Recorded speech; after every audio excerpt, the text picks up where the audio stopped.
بسم الله الرحمن الرحيم.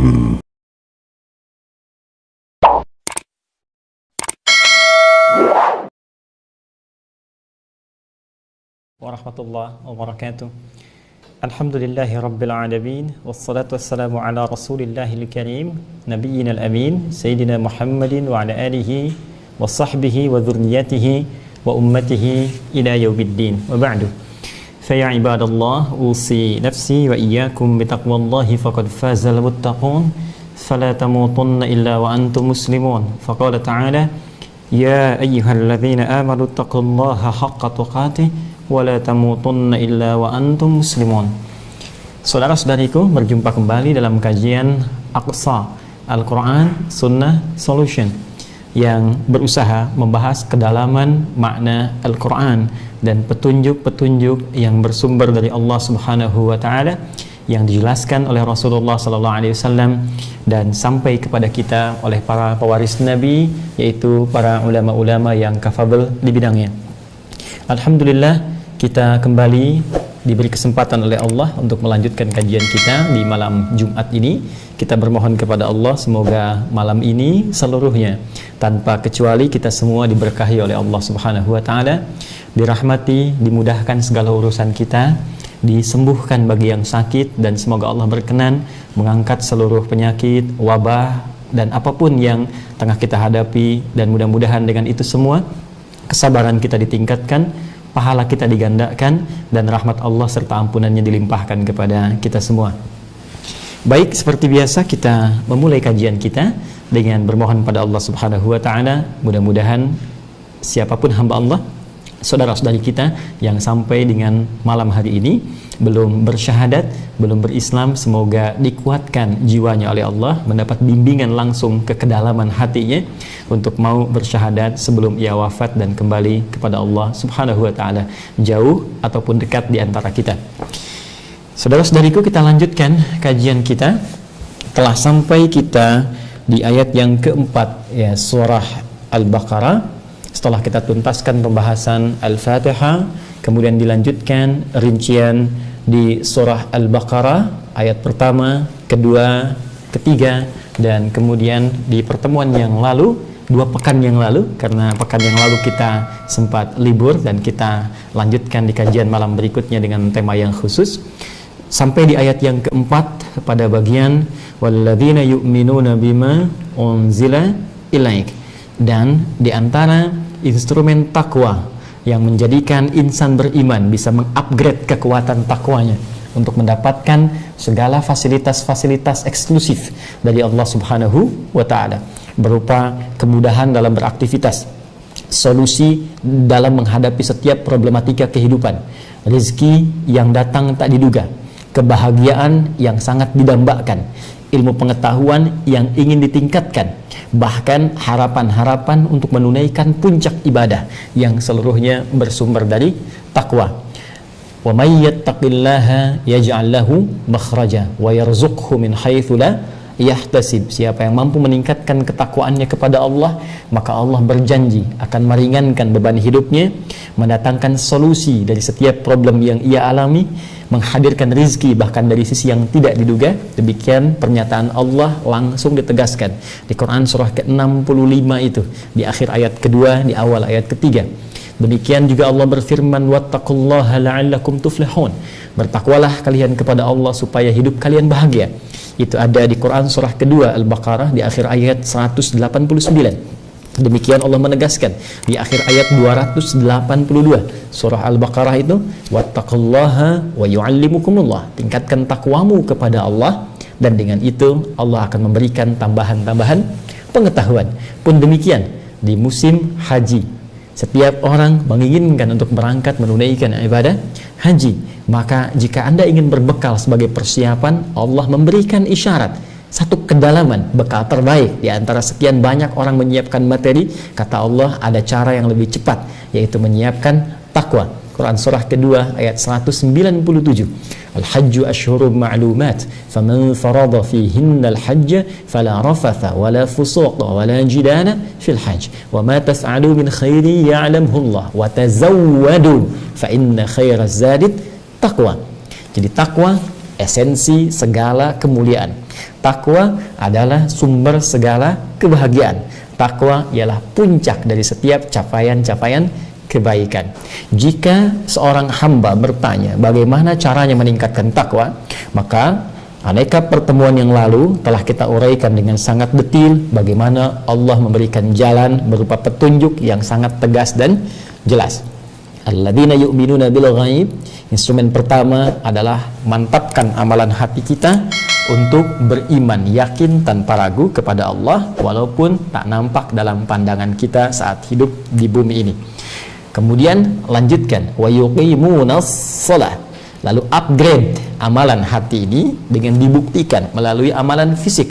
Tunaikan salat, dekati Allah ya melalui salat. Karena itu, orang-orang yang menunaikan salat dijanjikan oleh Allah mendapatkan solusi-solusi kemuliaan hidup. Seperti pernah kami uraikan di pertemuan yang lalu. Salat membuat seseorang jadi lebih baik. Quran surah ke-29 ayat 45. Terbebas dari dua sumber keburukan yaitu fahsya dan mungkar. Salat menghadirkan ketenangan dalam jiwa. Ya, Quran surah ke-13 ayat 28 ditafsir dengan Quran surah ke-20 ayat ke-14. Salat juga dapat mempercepat pengabulan doa seperti Nabi Zakaria bermohon dalam salatnya dan dikabulkan seketika. Quran surah ketiga di ayat 38 sampai 39. Demikian selanjutnya. Lalu upgrade lagi ya, setelah amalan hati, amalan fisik, upgrade amalan harta. Ya, dengan pahala yang berlipat luar biasa sampai minimal 700 kali lipat itu seperti disampaikan langsung oleh Allah di Quran surah kedua ayat 261. Dan untuk menunaikan ini semua baik amalan hati, amalan fisik, juga amalan harta, kita butuh petunjuk yang dengan petunjuk itu mendapatkan detailnya, mendapatkan keterangannya. Jadi bukan sekedar detail disampaikan, tapi juga tahapan-tahapan amalannya diuraikan. Ini yang harus kamu kerjakan, ini kurikulumnya. Kalau ada sholat, ini jenis-jenis sholatnya. Lalu manfaatnya apa? Ini disebutkan langsung oleh Allah. Yang sholat fardu, manfaatnya demikian. Yang sholat sunnah dari sholat malam sampai ke siang, itu dijelaskan bahkan sampai faidahnya, sampai keistimewaannya. Ini tahajud, keistimewaannya seperti ini. Ini sholat syuruk, keistimewaannya seperti ini. Ini menu sholat duha, keistimewaannya seperti ini. Demikian juga dengan kaidah amalan harta. Ada zakat, begini cara mengeluarkannya. Demikian golongan-golongan yang berhak menerimanya.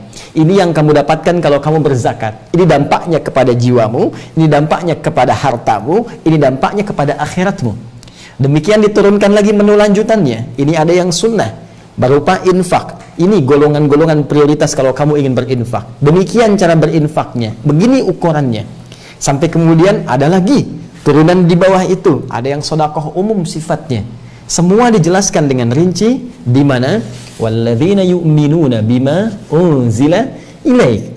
Ya, pada bagian keempat Allah memberikan statement yang sangat jelas, dan orang-orang yang ingin mengupgrade ketakwaannya itu, maka mereka yakin tanpa ragu untuk mengamalkan seluruh petunjuk Allah yang diturunkan kepadamu, duhai Muhammad sallallahu alaihi wasallam. Kita berhenti di pembahasan ini pada pertemuan yang lalu. Segala yang diturunkan pada Rasulullah kita yakini, kita pahami. Yakin itu artinya bukan sekedar mengimani iya, namun iman butuh pembuktian. Iman butuh action langkah kita yang membuktikan keimanan kita itu ditunjukkan lewat amal. Amal ini yang menjadikan kita mengkaji semua yang diturunkan oleh Allah kepada Rasulullah berupa petunjuk. Ada Al-Quran. Kalau kita iman kepada Al-Quran, bukan sekedar diiyakan ini kitab bersumber dari Allah Subhanahu wa Ta'ala, wahyu disampaikan pada Rasulullah, tidak cukup sampai di situ. Ya, buktikan keimanan itu dengan berinteraksi bersama Al-Quran. Buka, baca, belajar cara membacanya, supaya Anda dengan pelajaran itu bisa memahami isinya. Dan dengan memahami itu, petakan berdasar kebutuhan hidup kita. Karena Quran sifatnya petunjuk. Baik, Anda sebagai anak, keluarkan ayat-ayat tentang anak. Anda sebagai suami, keluarkan ayat-ayat tentang suami. Anda sebagai istri, keluarkan ayat-ayat tentang istri, tentang ayah, tentang ibu, tentang kakek, tentang nenek. Pekerjaan Anda apa? Baik, Anda pengusaha, keluarkan ayat-ayat bisnis dalam Al-Quran. Baik, Anda seorang birokrat, diplomat, keluarkan ayat-ayatnya, bahkan komplit dengan contoh dan kisahnya ada. Dari kalangan nabi sampai orang-orang soleh, dari yang paling baik sampai yang paling buruk, dari yang banyak beramal soleh, ya, seperti para nabi Musa, Harun, Zakaria, Yahya, sampai puncaknya Nabi Muhammad SAW, sampai yang beramal salah, dari provokator yang luar biasa, ya, baik semisal contoh misalnya Abu Lahab juga dengan istrinya, ada Abu Jahal, sampai ke titik orang yang paling membangkang dan mengaku Tuhan seperti Fir'aun dan bala tentara serta koleganya. Contohnya lengkap semuanya. Hadirkan petunjuknya, kemudian baca penjelasannya, uraiannya, supaya tidak kita tafsirkan sendiri. Maka uraian dari itu nampak lewat petunjuk as-sunnah, dari hadis-hadis Nabi SAW yang telah diklasifikasikan oleh para ulama kita yang kami jelaskan di pertemuan yang lalu. Keluarkan berdasar kebutuhan. Jika Anda ingin kebutuhan yang kompleks, cari kitab Al-Jami'. Saya tunjukkan kemarin seperti Sahih Al-Bukhari, Sahih Muslim. Ingin masuk ke dalam tatanan fiqih, ya, ambil kitab Sunan. Baik, Sunan Abu Daud, Sunan At-Tirmidzi, Sunan An-Nasai. Anda ingin belajar tentang rumusan dari sahabat-sahabat Nabi. Saya ingin seperti Sayyidah Aisyah bagi yang perempuan. Saya ingin seperti Ibnu Abbas bagi anak-anak yang mau belajar. Cari kitab Musnad, ya, Musnad seperti Musnadnya Imam Ahmad misalnya. Keluarkan rawinya, pelajari di situ. Demikian cara kita belajar dengan mengumpulkan semua itu yang bersumber dari kitab-kitab yang dituliskan oleh para ulama sampai kepada kita dan dijelaskan oleh para ulama-ulama kita yang tersambung sanad keilmuannya sampai kalau ditelusuri bersumber pada Rasulullah Sallallahu Alaihi Wasallam. Itulah semua yang diturunkan pada Rasulullah, baik Al-Quran, baik juga hadis yang menjadi, ya, pedoman kehidupan sehingga disebut dengan sunnah, jalan hidup itu. Karena itu hanya di Islam, saya tegaskan sekali lagi, ya, hanya di Islam Anda temukan pedoman beraktivitas dari mulai bangun tidur sampai dengan tidur lagi, dari masalah yang sederhana sampai yang kompleks. Coba Anda bayangkan, dari masalah bangun tidur itu kan sederhana, tapi karena dia punya nilai di sisi Allah, diberi petunjuk. Kalau nggak ada nilainya mungkin diabaikan. Di Islam semua punya nilai. Di Islam waktu dihargai, sedetik pun mesti punya nilai. Ya, setiap waktu yang kita gunakan untuk beraktivitas disebut asr namanya. Al-waqtul ladzi yu'asiruna fahuwa asrun. Ya, waktu yang kita gunakan untuk beraktivitas yang kita hadapi itu asar. Itu punya nilai. Setiap detiknya, setiap momentumnya. Pagi, siang, sore, malam itu asrun. Sekarang pun asrun. Kata Al-Qur'an itu berharga, ya. Waktu sangat berharga.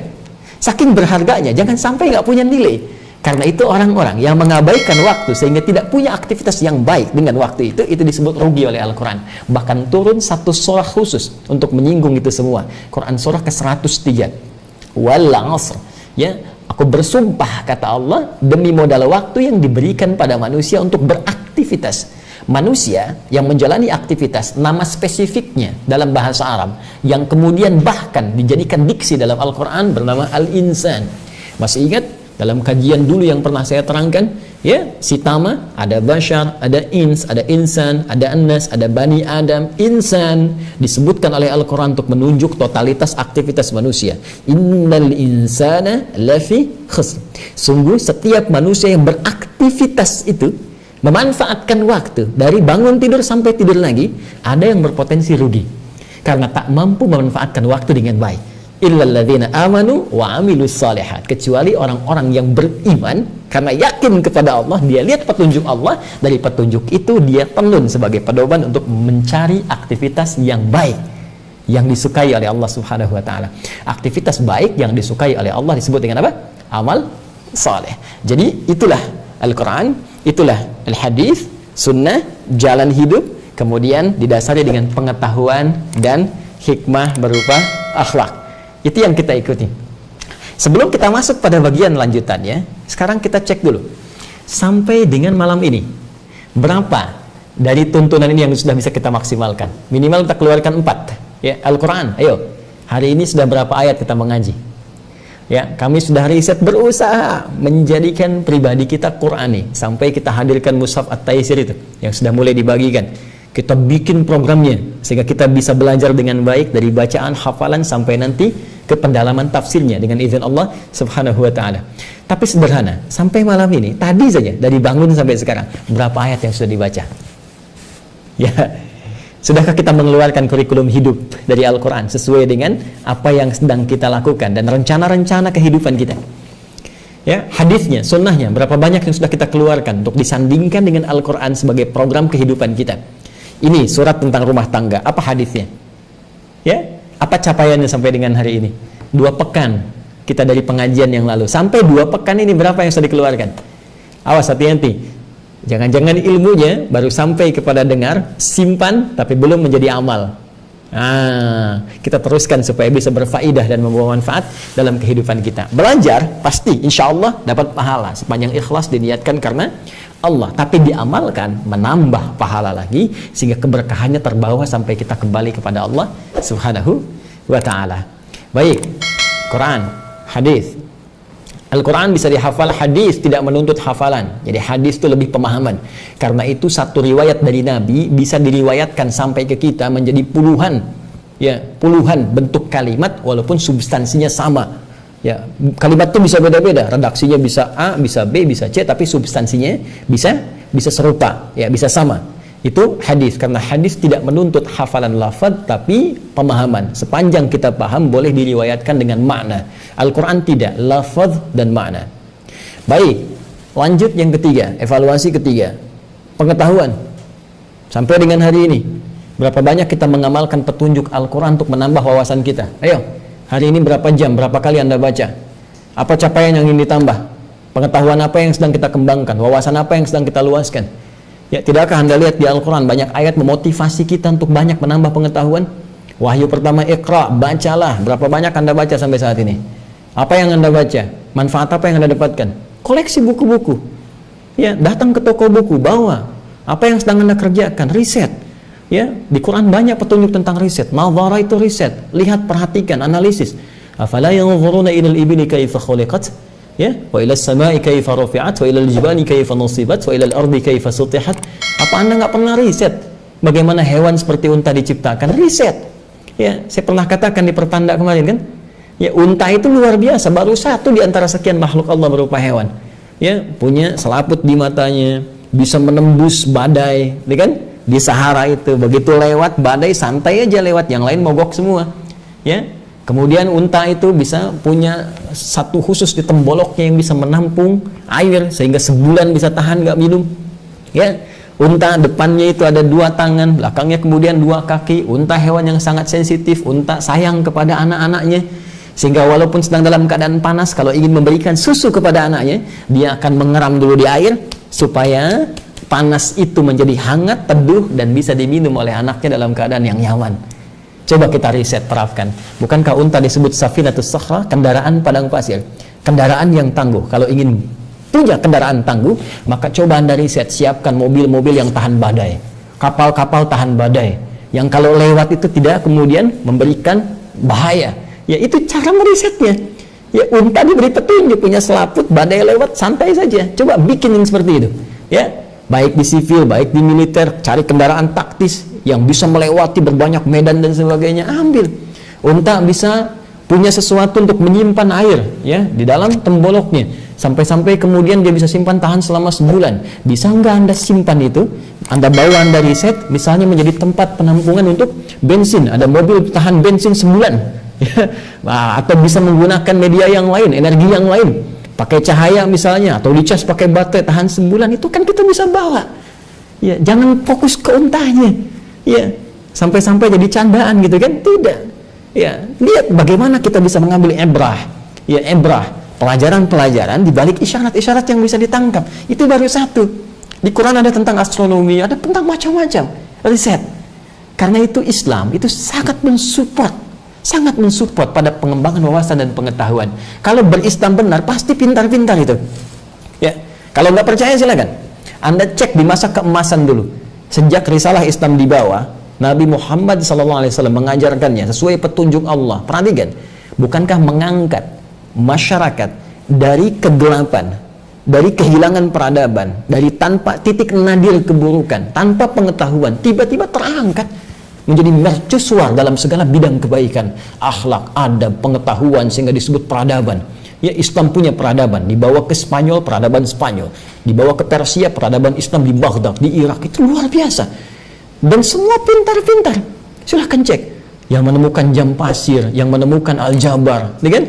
Ya, yang membuat satu modifikasi sayap pesawat terbang dan sebagainya. Itu banyak orang Islam.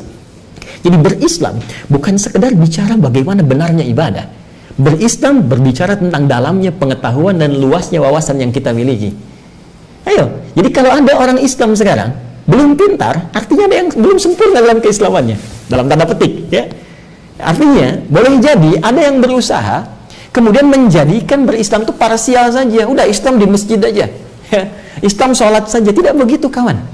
Ya, cara memahami Islam itu komprehensif, kafah. Ya ayyuhalladzina amanu, hai semua orang yang beriman, kata Allah, yang sudah masuk Islam. Kalau sudah amanu, sudah masuk Islam. Udkhulu fis-silmi kafah. Kalau sudah masuk Islam, maka nilai-nilai keislaman itu praktekkan secara total sesuai kemampuan kita. Itu Al-Baqarah ayat 208. Jadi bukan cuma sholat yang khusyuk kita pikirkan, tapi bagaimana fokus dalam pelajaran kita maksimalkan. Riset. Hei anak-anakku, adik-adikku, teman-teman, saudara-saudariku yang belajar dari mulai tingkat yang rendah, ya, dari tatanan paling dasar di SD atau TK sebelumnya, SD sampai dengan ke atasnya SMP, SMA, apalagi di perkuliahan. Ayo serius kalau Anda muslim, ya, yang benar belajarnya, fokus. Bahkan di Quran itu ayat-ayat belajar disebutkan dengan pemahaman, bukan sekedar tahu, ya. Silahkan kalau Anda mau cek misalnya semua kalimat-kalimat belajar yang dikontekskan dengan konsepsi agama, ad-din, itu menggunakan kata fiqh. Quran surah ke-9 ayat 122. Wa ma kana al-mu'minuna liyanfiru kaffah falawla nafara min kulli firqatin minhum ta'ifah liyatafaqahu fid din. Ya, tidaklah semua orang beriman itu, kata Allah, berjuang semua ke medan perang jika ada tuntutannya. Mesti ada sebagian mereka yang fokus mendalami pengetahuan, ya, untuk mensupport kepentingan agamanya demi memberikan nilai kemaslahatan dalam kehidupan dunia dan akhiratnya. Yang paling menarik ketika akan mendalami pengetahuan itu, kalimatnya menggunakan turunan kata fiqh. Tafaqqaha yatafaqqahu, artinya berusaha untuk paham. Jadi pelajar muslim itu tidak disukai oleh Al-Quran hanya sekedar baca, tahu, tidak, pahami. Ya, Anda belajar fisika bukan cuma dihafal rumus-rumusnya. S sama dengan V kali T, mencari VS dibagi T, mencari TS dibagi V, hanya untuk mengetahui hukum jarak, kecepatan, dan waktu. Tidak. Harus pahami kenapa jadi begini. Dari mana T ini? Kenapa V ini? Kenapa S begini? Lalu terapkan pada hukum agama. Ya, bagaimana menerapkannya? Hukum jamak, hukum qasar. Ya, berapa jarak yang bisa diqasar? Baik, di atas 82 km. 82 km, kalau kecepatannya ditambah, V-nya ditambah, waktunya kan jadi berkurang. Nyampainya lebih cepat, apakah pantas masih dijawab? Tuh. Jadi seperti itu cara berpikirnya. Buah kulah itu volumenya berapa sih? Berapa banyak? Anda musim haji mau mikot gelombang kedua. Baik, ada yang mengatakan mikotnya di atas pesawat. Sekarang kecepatan pesawat berapa? 800 km, 850 km per jam. Kebayang? Ya, baru Anda bis kemudian langsung lewat. Ya, bertemu nggak? Ya, antara tempat dengan waktunya. Itu solusinya bagaimana? Ini kan perlu kita renungan. Kalau tidak baca, sulit kita menerapkan kaidah itu, bahkan dalam konteks kehidupan beragama. Maka saya sangat punya keyakinan, passion apapun, Anda arsitek, Anda fisikawan, Anda astronom, Anda ahli matematik, matematikawan, Anda seorang ahli kimia, Anda seorang ahli apapun, kalau benar muslim, pasti akan jadi seorang yang hebat di bidangnya. Karena Islam yang Anda peluk mengarahkan kepada nilai-nilai kemuliaan yang tinggi. Jelas. Tapi yang paling dahsyat, belum tuntas sempurna keislaman seseorang hanya pada aspek yang ketiga ini. Bahkan kalau dia hafal Quran, hafal hadis, tahu ayatnya, tahu hadisnya, diterapkan jadi ahli matematika juga, ahli fisika juga, hebat nih tiga. Belum ada yang keempat, belum sempurna. Apa itu? Akhlak. Akhlak. Bahkan saking pentingnya ini, ya, saya pernah katakan, Nabi Ibrahim berdoa dan Nabi Ismail alaihi wassalam, keduanya berdoa kepada Allah supaya nanti Rasulullah SAW, Nabi Muhammad SAW yang diutus dari kalangan orang-orang Mekah, beliau menyebutnya mohon utus seorang Rasul spesial yang lahir dekat Ka'bah ini. Tidak ada Rasul yang lahir dekat Ka'bah kecuali Rasulullah Muhammad SAW. Quran surah kedua ayat 129. Rabbana wa ba'ath fihim rasulan minhum. Ya Allah, mohon nanti utus seorang rasul dari kalangan mereka sekitaran masyarakat yang nanti beraktivitas dekat Ka'bah ini, dekat Ka'bah. Karena Ka'bah itu mulia, maka Rasul yang lahir pun termulia. Karena Rasulnya istimewa, maka mohon ya Allah, lahirkan dia, tetapkan tempat lahirnya di tempat yang paling istimewa. Tempat paling istimewa Ka'bah, rumah pertama yang dibangunkan untuk manusia. Quran surah ketiga ayat 96 sampai 97 itu. Inna awwala baitin wudi'a lin-nasi lalladzi bi Bakkata mubarakah. Sungguh rumah pertama yang dibangunkan untuk manusia yang berada di area Mekkah yang diberkahi itu. Siapa? Rasulullah Muhammad sallallahu alaihi wasallam. Yatslu alaihim ayatika wa yu'allimuhumul kitaba wal hikmah wa yuzakkihim. Yang nanti ya Allah mohon berikan misi kepadanya menyampaikan ayat-ayatmu, wahyu darimu, mengajarkan itu lewat petunjuk-petunjuknya yang engkau tunjukkan kepadanya, kitab, sunnah. Dan kemudian wal hikmah, hikmahnya tadi diantaranya pengetahuan, wa yuzakkihim, tuh ya, tazkiyatun nafas yang mengarah kepada akhlak. Bayangkan Nabi Ibrahim, Nabi Ismail menempatkan akhlak di urutan keempat, ya. Tapi apa jawab Allah? Ya, ketika mereka menutup innaka antal azizul hakim, sungguh engkau yang maha agung, yang maha bijak dalam menetapkan itu semua, dijawab nanti di Al-Baqarah ayat 151. Yuzakkihim ditempatkan urutan 4 dalam doa Nabi Ismail, doa Nabi Ibrahim alaihi wassalam, tapi oleh Allah kemudian ditempatkan pada urutan kedua setelah Al-Quran, setelah ayat, setelah wahyu. Di ayat 151 Al-Baqarah Allah menjawab, kama arsalna fikum rasulan minkum yatslu alaikum ayatina wa yuzakkikum wa yuallimukumul kitaba wal hikmah wa yuallimukum ma lam takunu ta'lamun. Itu keistimewaan Nabi Muhammad sallallahu alaihi wasallam. Diminta 4 dijawab 5. Jadi Nabi Muhammad itu sangat spesial. Diminta 4, Nabi Ibrahim, Nabi Ismail minta 4, kan? Ayat, kitab, ya. Rabbana wab'ats fihim rasulan minhum yatlu 'alaihim ayatika, ayat, wa yu'allimuhumul kitab, Al-Qur'an, hadis, ya, wal hikmah, hikmah, wa yuzakkihim, 4. Innaka antal azizul hakim. Dijawab 5. Kama arsalna fikum rasulan minkum yatlu 'alaikum ayatina, ayat, wa yuzakkikum, tazkiyatun nafas, akhlak, wa yu'allimukumul kitab, sunnah, wal hikmah, wa yu'allimukum ma lam takunu ta'lamun, dan mengajarkan apa yang belum kalian ketahui. 5 spesial.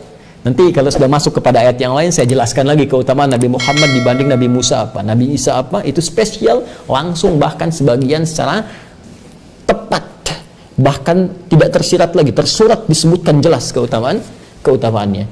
Ditempatkan nomor 2, ya, wa yuzakkikum, ya, dan Nabi diutus diberikan misi untuk bisa membimbing umatnya, membimbing manusia untuk bisa membersihkan jiwanya. Kalau jiwa bersih, baik, maka yang keluar dari seluruh anggota tubuh kita adalah nilai kebaikan. Ya, hatinya bersih, maka dari hati ini masuk ke mata pandangan bersih, masuk ke telinga pendengaran bersih, masuk ke mulut kata-kata bersih. Ini kuncinya di sini, di hati, di jiwa. Ya, itu seperti teko. Jadi kalau isinya susu, keluar susu di mulutnya. Ya, kalau isinya kopi, ya keluar hitam. Demikian kalau isinya pulsa hatinya ini baik, yang keluar baik. Tapi kalau pulsa hatinya buruk, yang keluar itu ya komunikasi yang buruk. Ya, dari seluruh anggota tubuhnya. Karena itu akhlak punya peranan yang penting. Awas, hati-hati. Hati-hati. Anda sukses dengan pengetahuan Anda sukses dengan harta Anda sukses dengan kedudukan Anda, tapi tak punya akhlak, bisa rendah kedudukan kita di hadapan Allah Subhanahu wa taala. Ya, terlampau banyak kata-kata bijak disusun untuk menunjukkan ketinggian akhlak. Ya, runduk seperti padi, semakin berilmu semakin tunduk dan sebagainya. Tapi Al-Quran hanya punya satu kosakata untuk menunjukkan itu. Apakah sampai dengan malam ini akhlak kita sudah kita koreksi? Bagaimana hubungan dengan orang tua? Jangan-jangan ikut taklim bagus, tapi dengan orang tua ada masalah yang belum tuntas. Hubungan di keluarga dengan pasangan hidup, suami dengan istri, istri dengan suami, dengan anak-anak, demikian selanjutnya. Dan yang paling penting, hubungan kita dengan Allah Subhanahu wa ta'ala. Hubungan dengan manusia ada masalah, kita mesti cari jalan keluar, banyak jalannya. Dengan Allah bermasalah, Anda mau lari kemana? Jelas ya? Nah, kalau sudah jelas, ini mohon izin saya sedikit perpanjang mukaddimahnya, karena nanti sampai di sini, ini pokok utama yang menjadi titik awal, ya, landasan aktivitas kita dalam menjadikan semua yang Allah telah tetapkan tadi, 4 poin tadi sebagai landasan kehidupan yang benar. Selanjutnya, mari kita lihat bagaimana Allah memberikan satu informasi yang sangat dalam, wawasan yang sangat luas, yang membuat kita semakin tampak elegan dalam menjalani kehidupan dunia dan penuh kepercayaan, penuh kebahagiaan saat pulang kembali kepada Allah Subhanahu wa taala. Kita teruskan ayatnya. Saya baca kembali ayat 4. Walladzina yu'minuna bima unzila ilaik, dan orang-orang yang ingin mengupgrade instrumen takwanya itu, yaitu orang-orang yang mampu mewujudkan keyakinan paripurnanya terhadap semua apa yang diturunkan oleh Allah kepadamu Muhammad sallallahu alaihi wasallam, dan mengamalkan isinya baik berupa Al-Qur'an, As-Sunnah, Al-Hikmah ataupun akhlak. Kemudian wama unzila min qablik wa bil akhirati hum yuqinun, dan segala yang telah diturunkan kepada rasul-rasul sebelummu, ya. Jadi ini nanti ada yang diwakili menggunakan kata min qablik, min qablnya sebelum, kaknya engkau, ini menunjuk kepada rasul, ya. Dia ada kalimat yang ini dalam gramatikal bahasa Arab, ya, dihilangkan kalimat ini untuk meringkas, untuk memudahkan, ya. Jadi ini uslub, gaya bahasa, ya, bahasa yang tinggi dalam bahasa Arab, sehingga tidak harus mencantumkan kalimat-kalimat yang panjang di sini. Wa ma unzila min qablik, dan semua yang diturunkan, ya, kitab-kitab yang diturunkan kepada rasul-rasul sebelum, wa bil akhirati hum yuqinun, dan terhadap segala keterangan yang berlaku di akhirat, tentang akhirat, berupa surga, berupa neraka, berupa janji Allah, berupa hisab, berupa segala ketetapan Allah Subhanahu wa taala, mereka meyakininya tanpa ragu. Pertanyaan, kenapa Allah tidak cukupkan saja pada kalimat walladzina yu'minuna bima unzila ilaik? Dan orang yang mengupgrade takwa itu adalah orang-orang yang meyakini secara sempurna dan mengamalkan segala yang diturunkan kepada Muhammad. Cukup. Ya. Kenapa ada kalimat wa ma unzila min qablik, dan segala yang diturunkan, meyakini segala yang diturunkan kepada rasul-rasul sebelum engkau. Saya tuliskan dulu, ya, supaya kita memahami dengan baik. Lihat sini. Bismillah. Ini walladzina yu'minuna, kan, bima unzila ilaik, ya, unzila ilaik, walladzina yu'minuna bima unzila ilaik, ya. Kenapa tidak dicukupkan sampai sini? Ya. Padahal inti dari semua pedoman yang menjadi acuan dasar aktivitas kita di dunia sampai kembali kepada Allah, itu kan petunjuknya sampai sini. Yang sempurna, kan? Jadi semua yang diwahyukan pada Nabi Muhammad SAW, bukankah itu semua adalah penyempurna wahyu-wahyu yang pernah disampaikan kepada seluruh nabi dan rasul sebelum Rasulullah SAW? Kan? Sampai di sini pun, kalau hanya dijadikan sebagai pedoman beraktivitas untuk menerapkan tuntunan agama dalam konteks beribadah kepada Allah, tuntas. Yang paling menarik, apa hikmah di balik firman Allah? Kita teruskan. Wa ma unzila min qablik. Min qablik. Dan juga meyakini, mengimani semua.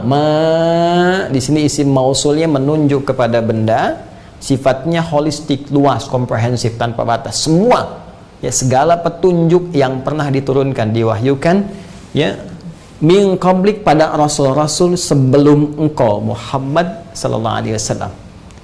Di sini kita punya 3 bahasan dasar utama. 1, mengapa hadir keterangan ini, atau lebih tepatnya apa hikmah, ya. Kalau mengapa hadir, karena Allah berfirman, selesai jawabannya, gitu kan. Tapi kalau kita berkata apa hikmah dari firman Allah, gitu kan,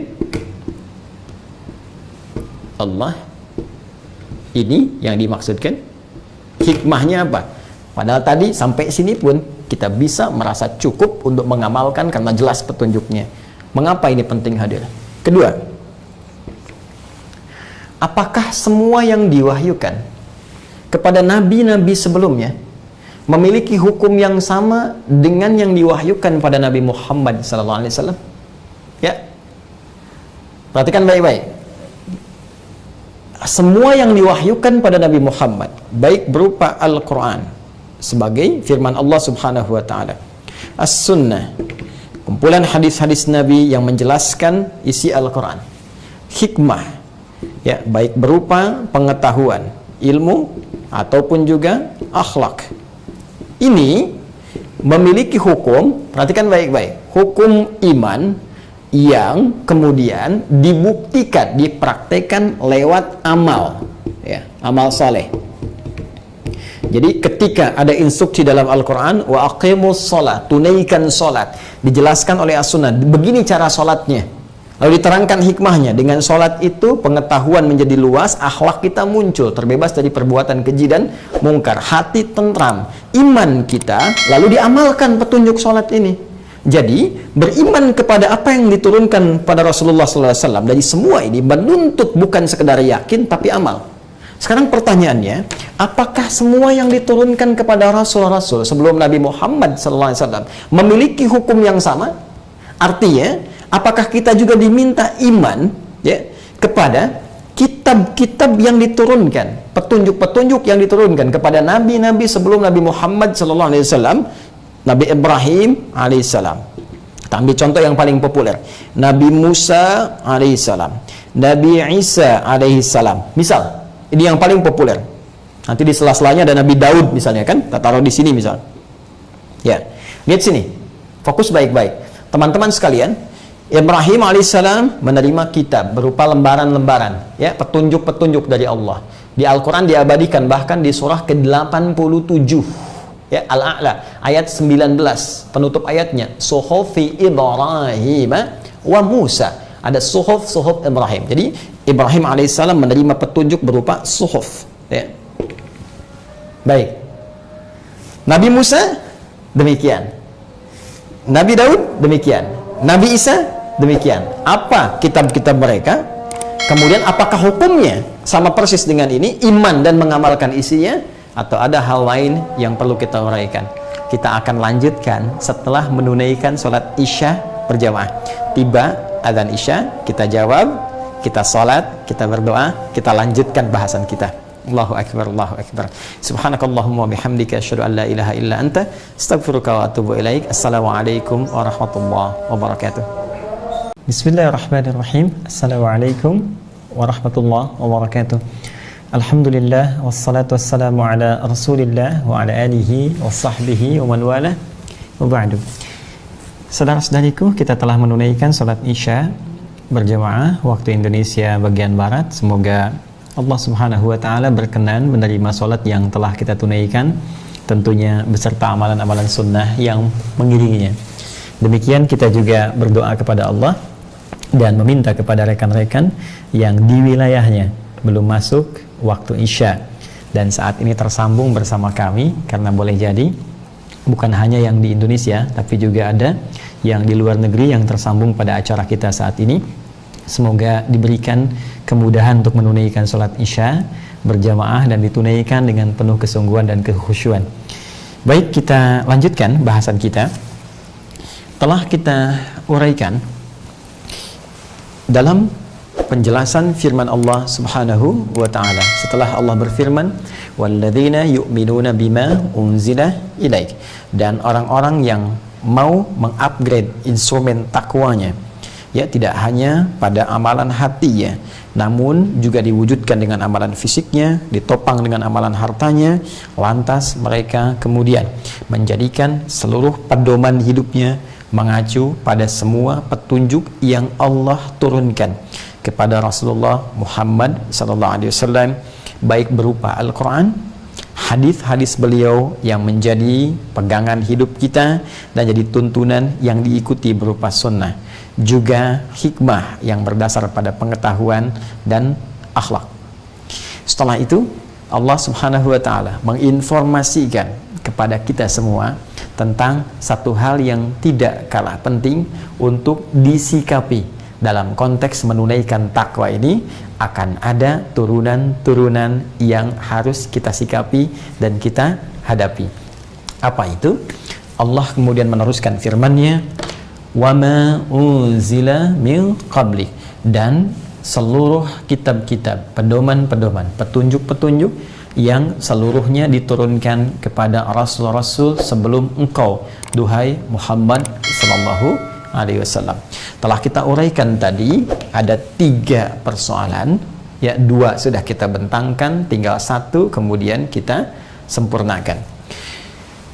Pertama tentang hikmah dari firman Allah Subhanahu wa taala dari ayat ini, wa ma unzila min qablik. Apa hikmahnya kalimat ini muncul setelah lengkap pedoman diuraikan kepada kita untuk mengikuti seluruh tuntunan yang diberikan kepada Rasulullah Muhammad sallallahu alaihi wasallam. Kemudian, apakah hukum mengimani dan mengamalkan Al-Quran, Sunnah, hikmah, akhlak, semua yang dituntunkan oleh Rasulullah itu memiliki hukum yang sama berupa iman dan amal terhadap seluruh tuntunan itu bagi seluruh kitab-kitab yang diturunkan kepada Rasul-Rasul sebelum Nabi Muhammad sallallahu alaihi wasallam. Tadi kita berhenti dengan mencontohkan ya Rasul-Rasul dan kitab-kitab dimaksud seperti Nabi Ibrahim, Abul Anbiya, bapak para nabi, ya, kakek moyang para nabi, kakek moyang manusia, Nabi Adam alaihi salam. Karena itu seluruh manusia ya sampai dengan berakhir itu setelah Adam alaihi salam disebut Bani Adam, sehingga Nabi Adam memiliki gelar Abul Bashar, ya bapak seluruh manusia. Nabi Ibrahim alaihissalam, anak keturunannya bahkan dari 2 istri beliau yang mulia, Sayyidah Sarah, Sayyidah Hajar alaihi wassalam, menurunkan generasi kenabian ya dari Sayyidah kemudian Hajar turun Nabi Ismail alaihissalam sampai ke Nabi Muhammad SAW puncaknya.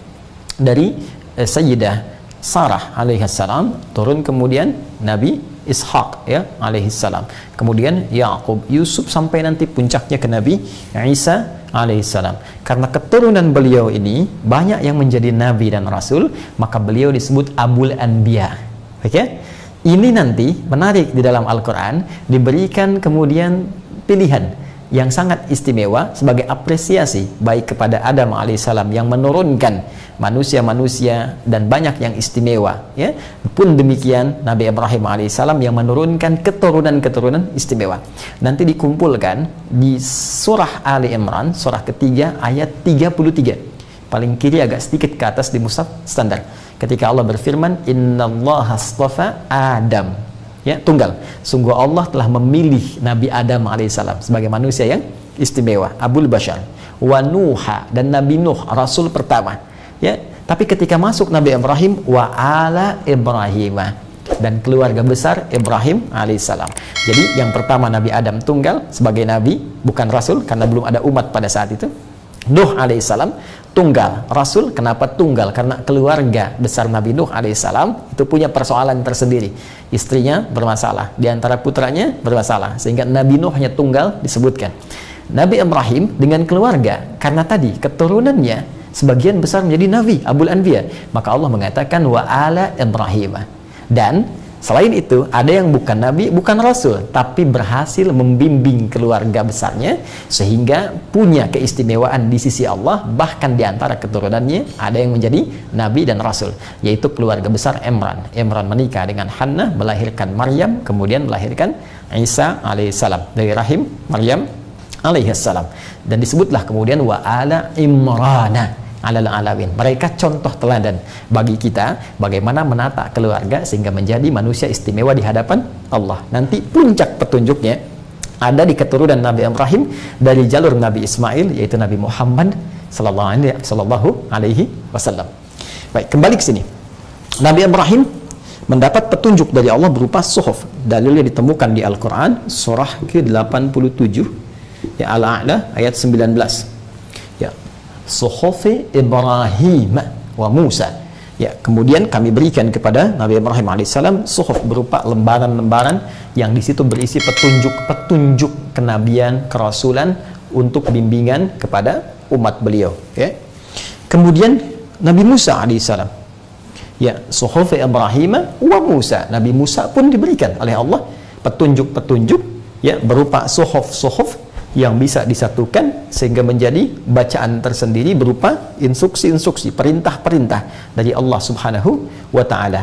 Ini penekanannya bahkan langsung disebutkan oleh Allah misalnya di Quran surah ke-17. Ya. Quran surah ke-17 ayat kedua. Wa ataina Musal kitaba wa ja'alnahu hudal li bani Israil. Dan kami berikan kepada Musa alaihissalam al-kitab, petunjuk, ya, pedoman yang dispesifikasikan khusus untuk umatnya dari kalangan Bani Israel. Jadi hanya Bani Israel saja, spesifik, regional, ada di region itu saja, tidak keluar. Baik, nama kitabnya apa? Kita temukan di Quran misalnya surah ketiga Ali Imran ayat yang ketiga. Nazzala 'alaikal kitaba bil haqq musaddiqan lima baina yadayhi wa anzalat taurata wal injil. Taurat, ya, disebut dengan apa? Taurat. Nabi Musa alaihissalam punya kitab namanya Taurat. Baik. Artinya ajaran, petunjuk, hukum, syariat, ya, Taurat. Nabi Daud alaihissalam, ya, punya kitab sangat populer, ya, Zabur, masih ingat ya? Kitab beliau Zabur. Di Al-Qur'an apakah ada, Ustaz? Ada, ya. Kita cek misalnya di akhir ayat 163. Surah keempat An-Nisa, surah keempat akhir ayat 163. Ya, Allah berfirman, wa ataina Dauda Zabura. Ya, kemudian kami berikan kepada Daud alaihissalam kitab Zabura. Nabi Isa alaihissalam diberi kitab, ya, oleh Allah Subhanahu wa taala. Bahkan Nabi Isa pun diabadikan oleh Al-Qur'an mendeklarasikan beliau hamba dengan izin Allah. Itu mukjizat sebagai penunjuk kerasulannya, sebagai tanda kenabiannya. Qala, langsung bayi itu menjawab, inni Abdullah, aku adalah hamba Allah. Ataniyal kitaba wa ja'alani nabiyya. Allah memberikan aku alkitab, petunjuk, ya, yang dengan petunjuk itu nanti akan membimbing umatku, ya, umat Nabi Isa alaihissalam dari kalangan Bani Israel. Jadi kelompoknya terbatas juga, kalangan Bani Israel. Wa ja'alani nabiyya, dan menjadikan aku seorang nabi. Kitabnya itu disebut dengan apa? Injil. Tadi disandingkan dengan Taurat di Quran surah ketiga Ali Imran ayat ke-3, ya, musaddiqan lima baina yadayhi wa anzalat taurata wal injil. Jadi di sini ada Injil. Baik, jadi kita temukan teman-teman sekalian, ada suhuf Ibrahim, ada Nabi Musa punya Taurat, Nabi Daud punya Zabur, Nabi Isa alaihissalam punya Injil. Persoalannya, apakah semua kitab-kitab ini yang diturunkan kepada nabi-nabi mulia ini sebelum Nabi Muhammad SAW dengan keterangan firman Allah dimaksud ini, apakah semuanya memiliki hukum yang sama terhadap kita dengan Al-Quran, ya, terhadap iman kita dengan Al-Quran, yaitu beriman dan mengamalkannya, atau punya hukum yang berbeda, kan? Ya, nanti kita akan bahas. Ya, dan persoalan ketiga adalah terkait persoalan sikap, ya, yang harus ditempuh setiap muslim terkait dengan isi dan penganut kitab-kitab ini jika memang masih ditemukan di muka bumi. Seperti apa sikapnya? Ya, seperti apa kemudian Al-Quran memberikan pandangan, dan di situ nanti kita akan lihat keindahannya. Yuk kita mulai. Bismillah. Sabar ya. Jadi kita di sini mulai inti bahasannya. Mohon izin saya menghapus ini dulu. Bismillah. Baik, pelan-pelan tarik nafas dulu. Ambil mushaf nanti untuk mencocokkan apa yang kita bahas, teman-teman sekalian. Baik, satu-satu.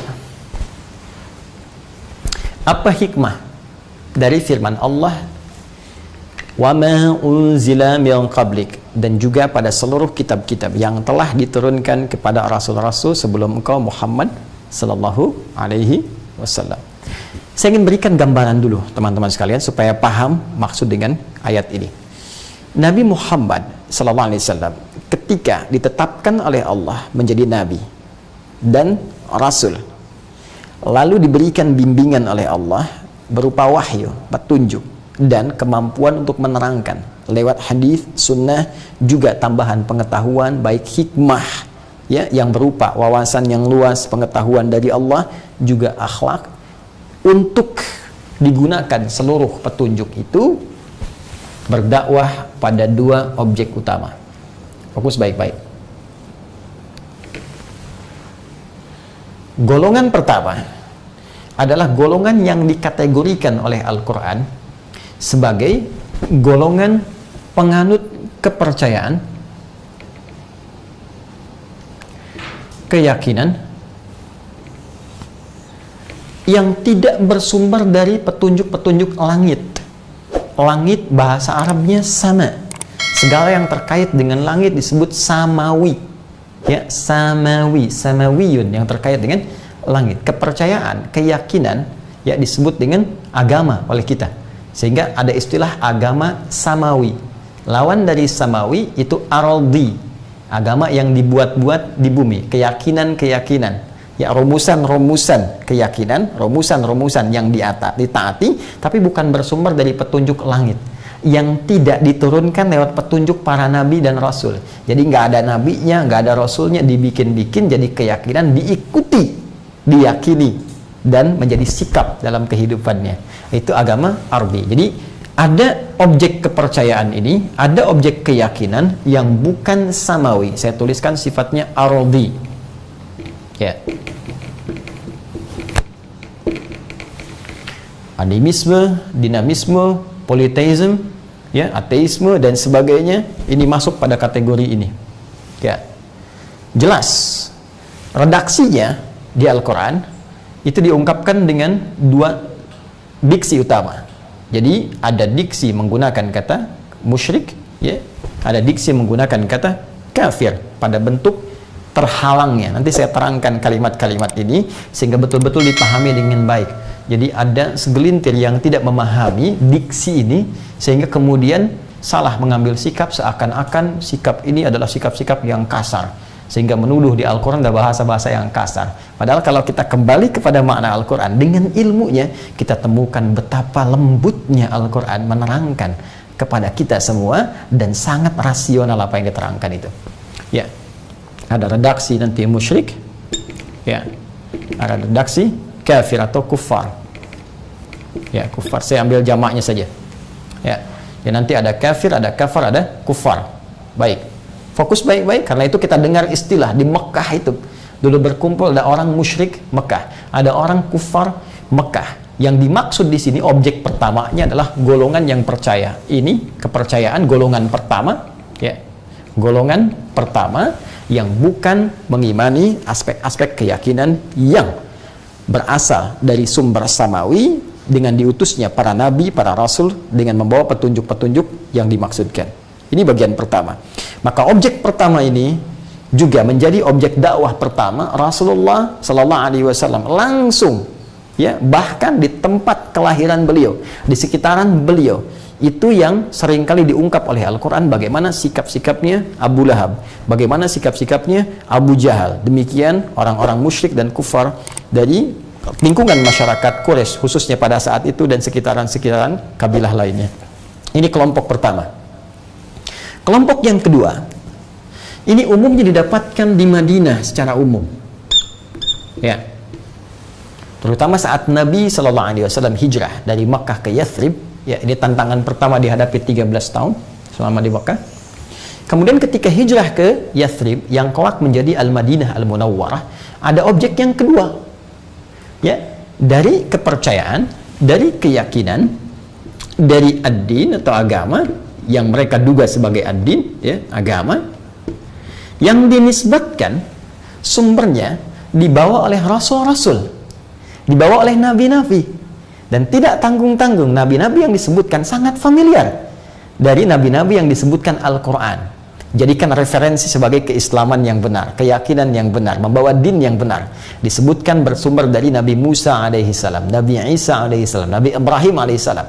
Bukankah mereka rasul-rasul yang diutus oleh Allah Subhanahu wa ta'ala? dengan membawa pesan-pesan langit, pesan-pesan Rabbani, sehingga dinisbatkanlah kemudian ini dengan nama agama samawi.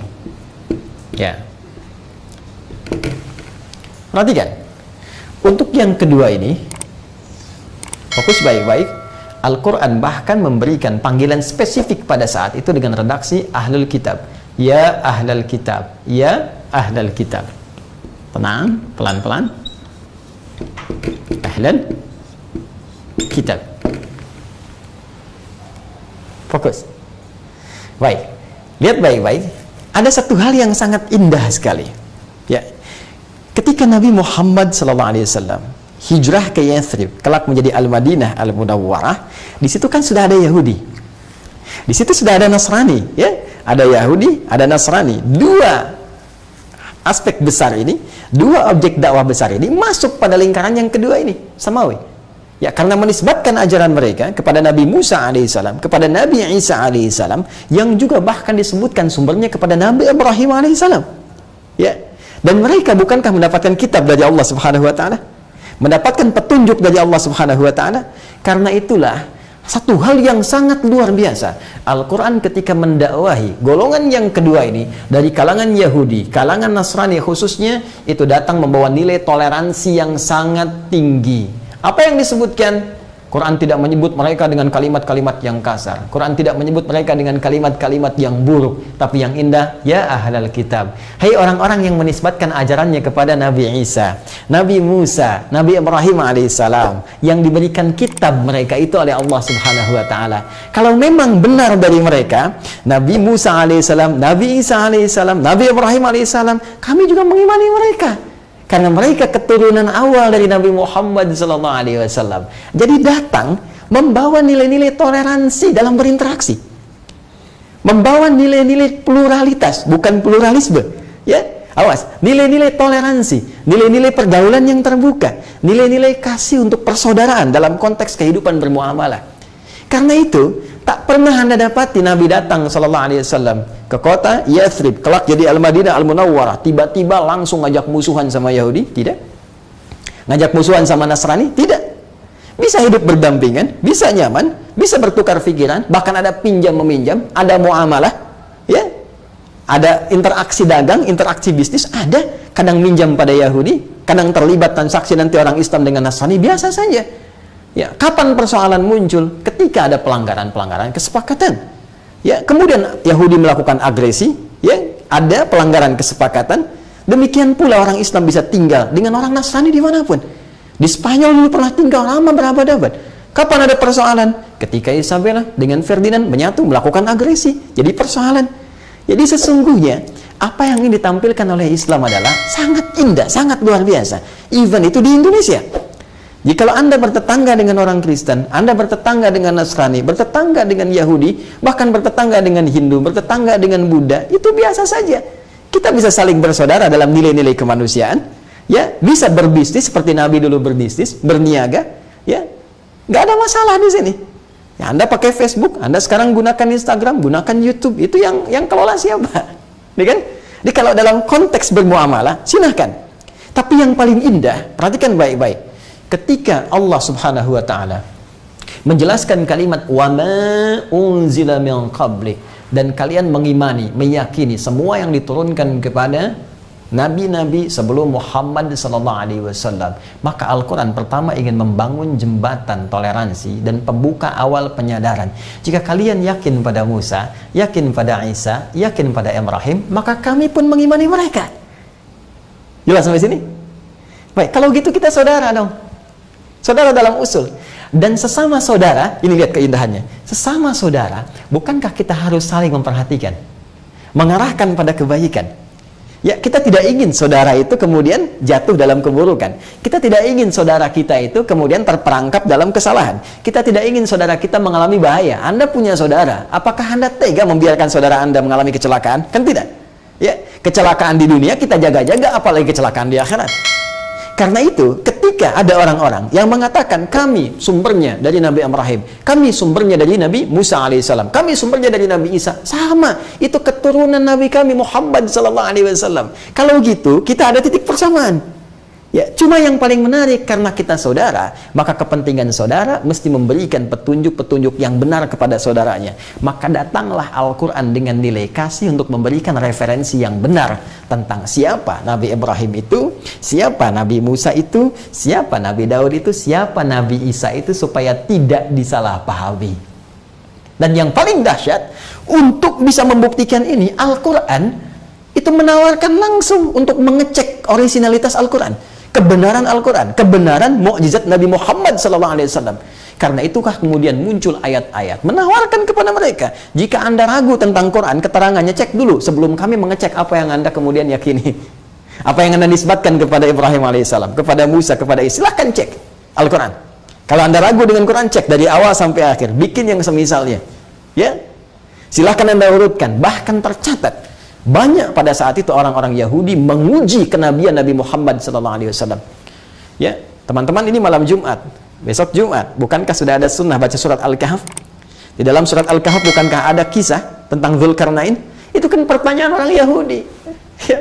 Jika engkau memang Nabi, engkau memang Rasul, coba sebutkan pada kami kisah tentang Dzulkarnain. Turun ayat itu untuk menunjukkan kebenaran risalah Nabi Muhammad. Jadi diuji. Ya, ujian dengan berita masa lalu diuji, ya kan? Ujian dengan kebenaran bukti kenabiannya diuji, sehingga banyak orang Nasrani kemudian pemuka-pemukanya menguji Nabi, apakah benar ini Nabi? Tunjukkan tanda kenabianmu. Dicek di pundaknya ada cap kenabian. Anda bayangkan, secara fisik dicek, secara wahyu dicek, ya, ajaran-ajarannya dicek, bukti-bukti kenabian yang disebutkan pada keterangan-keterangan masa lalu ditemukan semua pada Nabi Muhammad SAW, dan itu diuji langsung, baik dari segi keterangan wahyu, dari segi fisik, ada semua. Kalau bahasa Al-Qurannya, Anda bisa temukan secara singkat, ringkas, padat di Quran surah ke-3 Ali Imran ayat 81. Jadi Allah sudah mengambil perjanjian dengan semua nabi dan rasul bahwa nanti ada puncak nabi yang sangat istimewa, pemimpin para nabi di akhir masa, yang jika nabi-nabi ini hidup, mereka mesti beriman kepada nabi ini, rasul ini, dan mengikuti ajarannya. Wa idh akhadallahu mitsaqan nabiyyina lama ataitukum min kitabin wa hikmatin thumma ja'akum rasulun. Hati-hati, lihat sini. Ketika kami mengambil perjanjian spesifik yang kuat bersama seluruh nabi-nabi, rasul-rasul, bahwa mereka mesti patuh dengan perjanjian ini. Nanti apa perjanjiannya? Akan ada seorang rasul yang membenarkan semua ajaran nabi-nabi ini, ya, membawa ajaran dari Allah Subhanahu wa taala. Musaddiqan lima ma'akum la tu'minunna bihi wa la tansurunna. Kalian mesti beriman semuanya kepada nabi ini, bahkan kalau kalian masih hidup, kalian harus tolong nabi ini, bantu. Dan Allah Maha mengetahui ini pasti wafat, ini pasti wafat, tapi untuk menunjukkan kepada kita, ya, ingat, sifat Allah mengetahui sebelum ada nabi, sedang ada nabi, setelah ada nabi. Tapi ini kalimat disampaikan oleh Allah untuk menunjukkan kepada kita yang bukan Tuhan, bahwa sudah ada perjanjian ini begini buktinya, ya kan? Baik, wala tansurunna, dan kalian mesti menolongnya. Ya, qala aqrartum wa akhadtum ala dzalikum isri, apakah kalian sepakat, kalian berkomitmen dalam perjanjian ini? Qalu aqrarna, qala fashhadu wa ana ma'akum minasyahidin. Mereka semua mengatakan, kami sepakat ya Allah, kami komitmen. Maka kata Allah, saksikan dan aku menjadi saksi bagaimana untuk sikap kalian. Karena itu, dengan perjanjian ini, semua nabi-nabi telah menyampaikan informasi seputar akan datangnya seorang nabi pamungkas, memiliki tanda istimewa, memiliki sikap istimewa, memiliki kekuatan istimewa, memiliki akhlak istimewa. Ada semua tandanya. Bahkan orang-orang Yahudi itu sudah menanti, ya, pasca umatnya Nabi Musa alaihi salam itu, pasca kewafatnya Musa alaihi salam, wasiat itu ada turun-temurun, mereka menanti. Bahkan oleh Al-Quran disikapi dengan mereka tahu persis seperti mengenal anaknya sendiri. Alladzina atainahumul kitaba ya'rifunahu kama ya'rifuna abna'ahum. Ya, jelas seperti ditegaskan Quran surah ke-6 Al-An'am ayat yang ke-20 itu, yang mereka orang-orang yang diberikan kitab kepada mereka, ya, Yahudi, Nasrani, tahu ya tentang Nabi Muhammad ini, ada referensi di kitab-kitab mereka menerangkan Nabi ini. Kalau dicatat kembali ke awal akan ditemukan. Ya, dan mereka tahu persis seperti kenal anaknya sendiri. Masa Anda nggak kenal anak sendiri? Itu statement Al-Quran. Jadi, dan untuk membuktikan itu diabadikan. Bukti fisiknya apa? Sejarahnya apa? Banyak orang Yahudi, orang Nasrani menguji keterangan ini secara langsung pada Nabi Muhammad SAW. Tadi Ya, turun ayat tentang Dzulkarnain, turun ayat tentang ini, ayat tentang itu. Yang rata-rata itu ujian pertanyaan dari kalangan Yahudi untuk memastikan kebenaran Muhammad SAW sebagai Nabi dan Rasul. Demikian pula dengan Nasrani yang menguji bahkan secara fisik kenabian Muhammad SAW. Dari sini, kalau Anda sudah yakin dengan kenabian Muhammad SAW, ingat, ini perbedaannya. Kita, orang-orang Islam, diminta meyakini tentang kenabian Ibrahim, kenabian Musa alaihissalam, kerasulan Isa alaihissalam. Jadi kita nggak ada masalah, nggak ada persoalan. Dan secara indah menyampaikan, Anda saudara kalau begitu. Ya, Nasrani saudara kita, Yahudi saudara kita. Karena kita saudara, lihat cara berpikir Al-Quran yang diwariskan kepada kita, yang diajarkan kepada kita. Karena kita saudara, maka saya sebagai saudara harus menyampaikan kasih sayang. Saking sayangnya saya tidak ingin saudara saya mengalami kesulitan, mengalami kesalahan, mengalami sesuatu yang bahaya. Maka saya ingin sampaikan, ketika Anda mengatakan Ibrahim begini, Musa begini, Isa begini, ayo, saya ada referensi seperti ini yang bisa Anda uji. Uji dulu ini semua, setelah yakin kebenarannya, kami sampaikan isinya. Diuji semua. Oh, Nabi Muhammad benar sebagai Rasul. Baik, coba tunjukkan satu bukti kepada kami saat ini yang mengingkari kenabian Muhammad SAW. Semua mengakui beliau Nabi. Even itu yang belum beriman, semua mengakui. Sekarang Al-Quran, sudah 15 abad, orang mencoba mengotak-atik Al-Quran, tidak menemukan satu kesalahan pun di Al-Quran. Meyakini semua benar, sampai dengan sekarang. Satu-satunya kitab yang punya sanad di tulisan dan lisan, tertanam di jiwa, tidak berubah sampai dengan saat ini. Kalau Anda sudah sepakat dengan itu, maka Al-Quran mulai memberikan penjelasan. Benar nabinya Ibrahim alaihissalam, benar nabinya Musa alaihissalam, benar nabinya Isa alaihissalam. Tapi, ini dia sumber-sumber keterangan-keterangan yang Anda nisbatkan, informasi-informasi yang Anda nisbatkan kepada nabi-nabi ini, itu bermasalah. Ada yang tidak tepat, ada yang tidak sama, ya, ada yang tidak orisinil. Bahkan untuk itu pun Anda beda pendapat sendiri, ya, terkait dengan begini, sama-sama keturunan, sama-sama Bani Israel, tapi antara, ya, umatnya Nabi Musa, Yahudi, dengan umatnya Nabi Isa bisa beda pendapat. Coba, itu diabadikan di Quran surah kedua ayat 113. Wa qalatil yahudu laysatin nasara ala syai' wa qalatin nasara laysatil yahudu ala syai' wa hum yatlunal kitab. Yang Yahudi menyoal Nasrani, yang Nasrani menyoal Yahudi dalam konteks kitab mereka, gitu kan? Dalam konteks keyakinan mereka, padahal satu generasi itu. Ya, ada sesuatu berarti. Maka Al-Quran datang untuk memberikan informasi. Bahkan ini terbuka untuk Anda teliti. Silahkan. Ya. Apa diantaranya? Satu, kata Al-Quran, yang tidak tepat ada konsep ketuhanan. Yang paling pokok, konsep tauhid. Ya. Konsep ketuhanan di sini yang tidak konsisten dengan apa yang dibawa oleh Nabi Ibrahim alaihissalam. Kalau Anda nisbatkan ajaran itu kepada Ibrahim, ada yang mengatakan Ibrahim itu Yahudi, ada yang mengatakan Ibrahim itu Nasrani. Datang Al-Quran memberikan statement langsung, makana Ibrahimu Yahudiyya wala Nasraniyya walakin kana hanifan muslima wa makana minal musyrikin. Ibrahim bukan Yahudi, Ibrahim bukan Nasrani, tapi Ibrahim orang yang lurus, ya, membawa din Islam, patuh kepada Allah Subhanahu wa ta'ala. Nah, apa yang dibawa konsep ketuhanannya diterangkan oleh Al-Quran.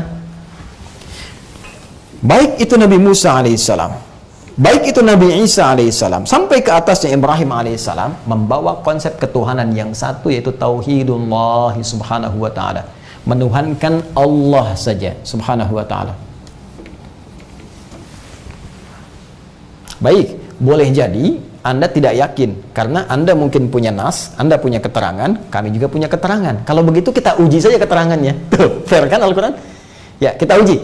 Tadi kan nakli, ya. Tadi kan nas, tadi kan referensi, informasi. Jadi, kalau kita katakan umat Islam dapat Al-Quran, referensi wahyu. Mungkin yang lain akan berkata, kami juga punya kitab yang mengatakan Tuhan kami bukan Allah, Tuhan kami A, Tuhan kami B. Sekarang kata Al-Quran, kita uji saja kebenarannya. Ya. Baik, kalau Anda tidak percaya dengan dalil nakli, nas yang dibawa sebagai wahyu Tuhan, sekarang uji dengan rasionalitas kita. Baik, mari kita cek. Ada klaim yang menyatakan, Al-Quran kemudian menyoal ini secara rasionalitas. Kita ambil contoh. Ini teman-teman sekalian, ini argumentasi ilmiah ya. Ingat, ini ilmiah, ini terbuka, ini kajian.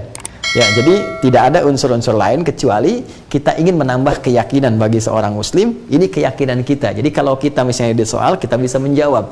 Adapun kalau ada non-muslim yang menonton ini, jadikan sebagai bahan kajian. Silahkan, referensi terbuka. Nanti Anda menggali, Anda cek lagi, kemudian kita bisa berdiskusi dan tidak ada masalah di sini. Dan indahnya Al-Quran, nanti saya tutup di ujung. Al-Quran walaupun membawa nilai-nilai kebenaran yang mutlak dengan mengatakan ini yang benar, tapi tidak pernah membawa semua konsep itu dengan paksaan. Anda berkenan, silahkan. Kalau tidak, masing-masing kita akan menanggung resiko ketika pulang kepada pencipta yang utama, yaitu Allah Subhanahu wa Ta'ala. Fair kan? Indah? Kami membawa konsep, Anda bawa konsep, kita dudukan konsepnya, kita diskusi, kita teliti. Kalau Anda mengatakan itu wahyu, ini wahyu kami. Lalu kita dudukan. Kalau sama-sama nggak yakin, kita pecahkan dengan rasionalitas kita. Karena kita diberikan anugerah akal. Kalaupun tetap berbeda, itu pilihan masing-masing. Maka turun ayat, lakum dinukum waliyadin. Anda dengan keyakinan Anda, kami. Tapi, kami pun tidak ada nilai paksaan. La ikraha fiddin. Tidak ada paksaan. Hanya kita nanti akan bertanggung jawab masing-masing di hadapan pencipta utama, yaitu Allah Subhanahu wa Ta'ala. Yuk kita lihat konsep ketuhanan. Misal, ada yang menyebut Nabi Isa alaihissalam, ini Isa, sebagai Tuhan. Ya, dipertuhankan. Fokus. Isa alaihissalam, Al-Masih, di Quran disebut Al-Masih. Jadi kata masaha asalnya mengurap, ya, mengusap. Jadi di antara mukjizat Nabi Isa alaihissalam itu bisa mengusap, mengurap. Dengan urapan, dengan mengusapan itu penyakit apapun sembuh. Itu mukjizat yang diberikan Allah kepada Nabi Isa. Ya, biiznillah, dengan izin Allah Subhanahu wa Ta'ala. Ya, sakit, misalnya gatal-gatal, usap sembuh. Sakit gigi, ya usap sembuh. Sakit mata, usap sembuh. Wah, itu dokter bangkrut lah pada saat itu. Itu mukjizat. Karena pada saat itu banyak ilmu kedokteran merasa unggul, maka diturunkan mukjizat itu untuk mengembalikan semua kepada Allah. Nah, ada yang menganggap Isa alaihissalam sebagai Tuhan. Klaim. Dengan dasar apa? Beberapa dasarnya. Satu, Nabi Isa alaihissalam itu berwujud tidak biasa. Pertama, beliau lahir tanpa ayah. Ya, manusia normal, ada ayahnya. Yang kedua, beliau bisa menghidupkan orang mati atau yang mati, makhluk, ya. Makhluk yang telah mati atau wafat. Baik, manusia biasa tidak standar dengan ini. Maka ini beda. Baik, perhatikan bagaimana logika Al-Quran masuk dengan sangat indah. Kita mulai dengan Quran surah ketiga Ali Imran, menjawab yang ini. Masuk Quran surah ketiga Ali Imran, di ayat yang ke-59. Inna mathala Isa kamathali Adam. Tuh, elegan sekali jawaban Quran. Nih, kalau Anda tidak bisa menerima turunan wahyu yang disampaikan Al-Quran, mari kita baca dengan akal kita, karena kita punya anugerah pikiran akal. Kata Allah, statementnya sederhana, penciptaan Isa itu kan sama dengan Adam. Itu tinggi sekali. Nih, kalau Anda punya statement Nabi Isa alaihissalam dianggap Tuhan karena lahir tanpa ayah, maka Adam lebih hebat lagi, lahir tanpa ayah dan ibu. Jadi ayah tidak ada, ya, Adam alaihissalam, ibu pun tidak ada. Nabi Isa ibunya ada, Maryam alaihissalam. Nabi Isa itu masih ada ibu, ayah tidak ada, karena Maryam mengandung tanpa disentuh laki-laki manapun. Redaksi Qurannya tanpa disentuh, ingat ya. Jadi kalau yang lahir tanpa bapak banyak sekarang, ya, tapi yang lahir tanpa disentuh laki-laki manapun cuma Maryam alaihissalam, ya, mengandung, melahirkan, bisa mengandung, bisa melahirkan tanpa disentuh laki-laki manapun, cuma, ya, siapa? Maryam alaihissalam. Jadi Nabi Isa ini, perhatikan, memang lahir tanpa ayah, tapi ada ibu. Nabi Adam lebih dahsyat, berwujud tanpa ayah dan ibu. Jadi pertanyaan Quran sederhana, kenapa yang ini jadi Tuhan, dipertuhankan, kenapa yang ini tidak? Bukankah kalau secara logika ini lebih dahsyat? Satu, tapi kan Adam nggak bisa menghidupkannya mati, kan? Isa bisa. Baik, Allah tunjukkan lagi, Nabi Isa dengan izin Allah menepuk, ya, hidup yang mati, bangun lagi. Ada nabi lebih dahsyat, bukan sekedar mati, ya, lebih kecil dari manusia, langsung burung, dipotong-potong dulu, cincang semuanya. Bukan sekedar mati, dicincang dulu, dicincang habis. Dan jasadnya, tubuhnya dipisahkan di beberapa bukit, bukan satu bukit. Nabi Ibrahim alaihissalam punya mukjizat dengan izin Allah, sama persis kalimatnya dengan Isa alaihissalam, menghidupkan yang mati dicincang dulu. Coba cek di Quran surah kedua Al-Baqarah ayat 260. Wa idz qala Ibrahim rabbi arini kaifa tuhyil mauta. Ketika Ibrahim alaihissalam bermohon kepada Allah, ya Allah tunjukkan kepadaku bagaimana cara engkau menghidupkan yang mati. Perhatikan bahasa Ibrahimnya indah sekali. Bagaimana caramu, bukan aku yang menghidupkan engkau, caramu. Persis seperti Nabi Isa alaihissalam ketika ingin menghidupkan yang mati dengan izin Allah mengatakan biiznillah, dengan izin Allah. Lihat kalimatnya, qala awalam tu'min, apa kamu belum yakin juga?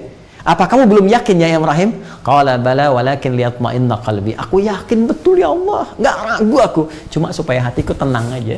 Masya Allah. Jadi jawaban para nabi itu unik ya. Cuma Allah kan maha segalanya. Ya. Qala fakhudh arba'atan minat tayr.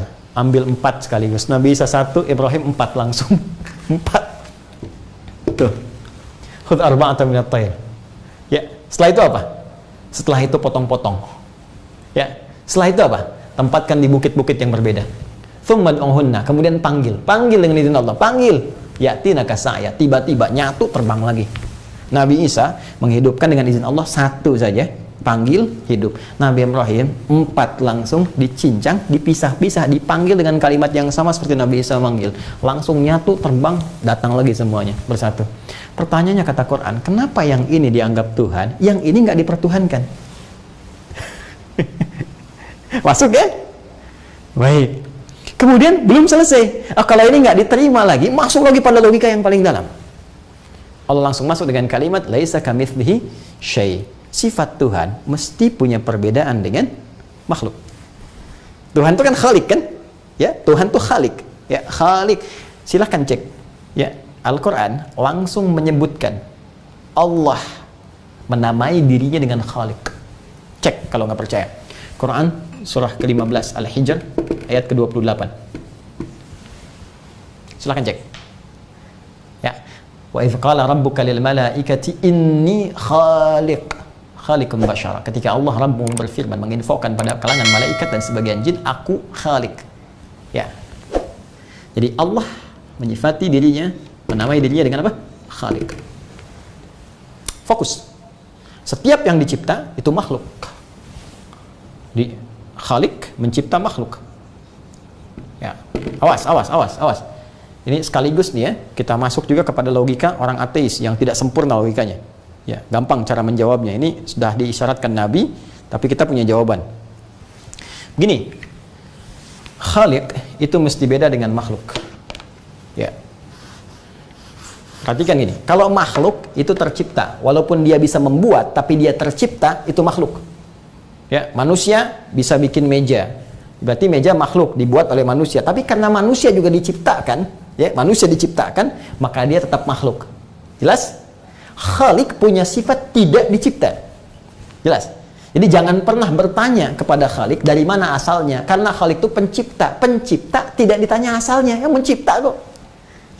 Yang ditanya tuh makhluk, ini dari mana asalnya? Ya. Jadi kalau ada yang berkata begini, ada yang berkata, "Hei, semua itu punya asal." Ya kan? Meja berasal dari kayu dibuat, ya, kemudian meja dibuat oleh manusia diciptakan, ada Tuhan, lalu Tuhan berasal dari mana? Ini orang ateis bertanya begitu. Anda itu cara berpikirnya sudah salah, pertanyaannya sudah keliru. Pencipta itu tidak ditanya. Kalau diciptakan berarti bukan pencipta. Pencipta itu yang bikin, pembuat, pencipta utama. Jadi kalau diciptakan bukan pencipta namanya. Ya, Allah menyebut dirinya dengan pencipta. Jadi nggak usah ditanya dari mana asalnya, karena memang pencipta. Huwal awwal wal akhir. Kok bisa begitu? Bukan bisa begitu. Anda yang konslet pemikirannya. Yuk kita turunkan. Lihat sini. 1, 2, 3, 4, 5. 5 ada karena ada 4. 4 ada karena ada 3. 3 ada karena ada 2. 2 ada karena ada 1. 1 ada karena ada apa? 0. Jadi nggak setiap bilangan itu mesti ada sebelumnya untuk menjadikan ada. Kalau sudah ada 1, asalnya 0 dari ketiadaan. Karena itu Allah menyifati dirinya dengan ahad. Qul huwallahu ahad. Kembali ke sini. Lihat sini. Khalik, Allah menyebut dirinya Khalik. Cek di semua kitab-kitab lain. Ada nggak deklarasi yang menyatakan saya Khalik, saya Tuhan? Nah, karena Tuhan Khalik, berarti dia mesti punya perbedaan dengan makhluk. Maka satu-satunya yang ditemukan di dalam kitab suci, statement langsung, hanya di Al-Quran. Dengan kalimat, laisa kamitslihi syai'. Tidak boleh ada yang serupa dengan Khalik. Tidak boleh ada. Baik sifatnya, baik keadaannya, ya, dan semua hal yang terkait dengan aspek-aspek nilai kehidupan, aktivitas, sifat, sikap, nggak boleh sama, mesti beda. Karena kalau sama, berarti ada persamaan antara Khalik dengan makhluk, dan itu mustahil, mesti beda sama sekali. Contoh, Khalik itu kuat, qawi, wal qawi, kuat. Berarti makhluk harus lebih lemah dibandingkan dengan Khalik. Ini mesti lemah. Ya. Jadi kalau sama kuat, berarti ada masalah di dia Khalik. Jelas kan? Berarti kalau ada yang dipertuhankan dan sama kuat dengan manusia, berarti bukan Tuhan. Karena Tuhan harus lebih kuat dari manusia. Apalagi kalau yang dipertuhankan lebih lemah dibandingkan dengan manusia. Ya. Anda bikin kayu, ya, kayu jadi, terus kayu disembah misalnya. Itu kan kayu bikinan Anda. Anda lebih kuat daripada kayu. Kenapa Anda yang jadi nyembah kayu? Jelas ya? Dulu zaman jahiliyah bahkan orang bikin roti jadi Tuhan. Dulu Umar sebelum masuk Islam tuh ada riwayat menyebutkan, ya karena saking banyaknya Tuhan-Tuhan di jualan tuh ada yang bikin dari roti, kemudian jualan Tuhan dari roti. Tengah jalan lapar. Dia berkata, aduh Tuhanku maafkan aku, lapar banget, pinjam dulu tangannya bentar, tali ganti. Bayangkan tangan Tuhan dimakan. Jalan lagi lapar, kepalanya lama-lama habis. Kan? Karena itu setelah masuk Islam, Umar mengingat peristiwa ini kadang-kadang senyum sendiri.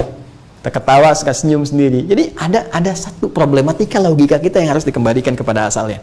Jelas ya? Baik, kembali ke sini. Terus, karena titik tekannya tidak boleh sama, karena itu kalau ada keserupaan dengan makhluk berarti bukan Tuhan. Baik, sekarang cek, manusia berpasangan tidak? Berpasangan, maka Tuhan tidak boleh berpasangan. Tuhan tidak boleh menikah. Ya, karena manusia menikah, maka Tuhan tidak boleh menikah. Mesti beda antara Tuhan dengan makhluk.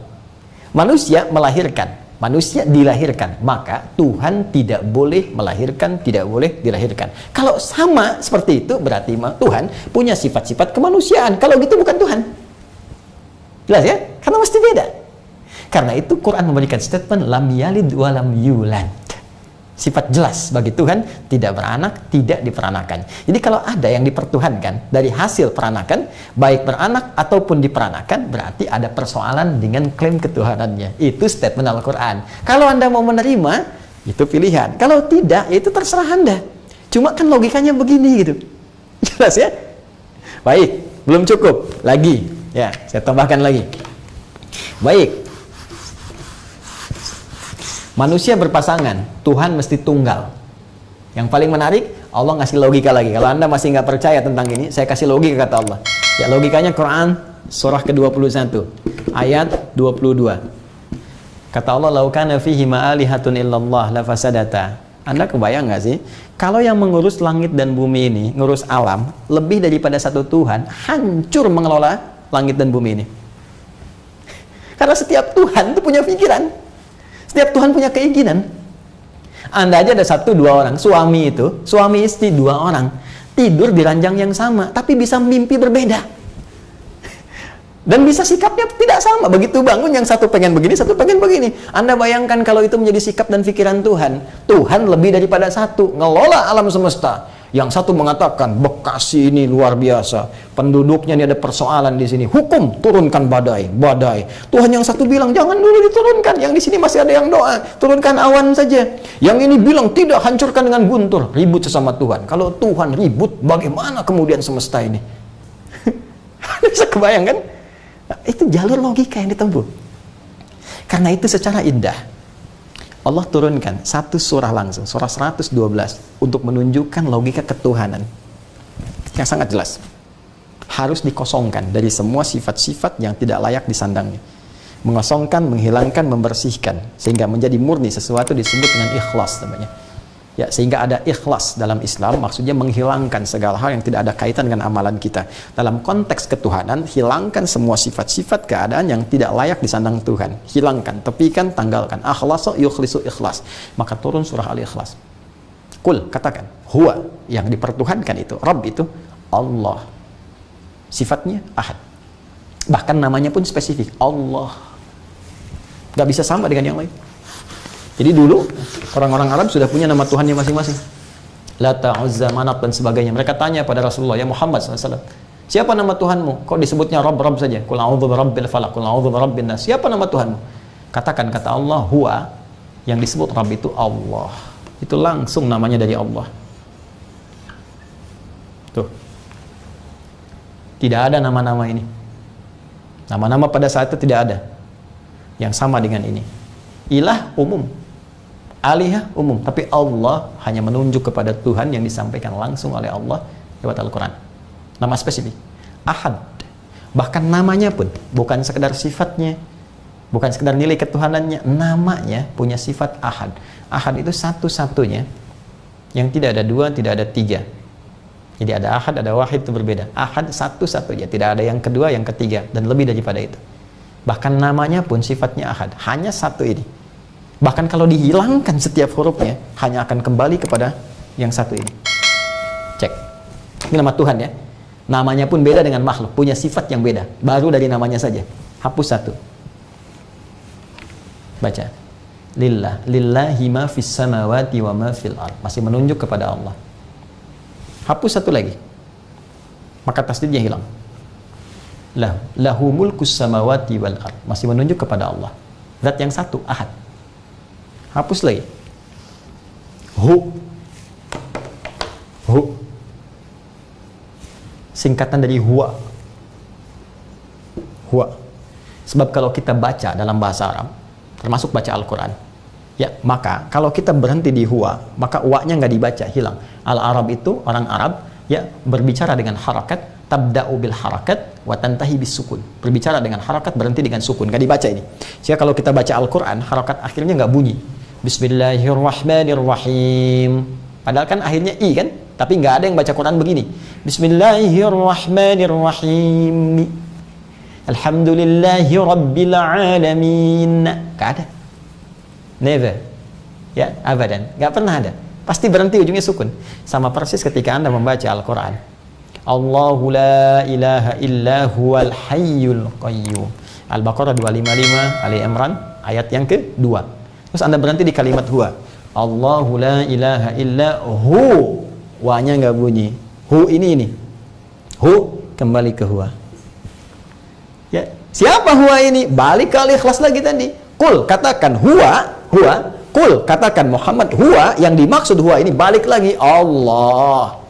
Yang punya sifat Ahad tadi. Anda hapus nih. Sehingga nggak kelihatan sama sekali. Hapus. Hilang kan? Dalam bahasa Arab, yang tidak tampak, tak terlihat disebut dengan ghaib. Al-ghaib. Tuh. Al-Baqarah ayat 3. Alladzina yu'minuna bil ghaib. Balik lagi kepada Allah.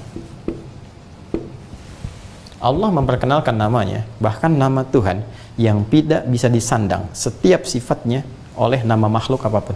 Silahkan Anda cek, tempatkan di sini semua yang dipertuhankan, nama-namanya, cek di sini.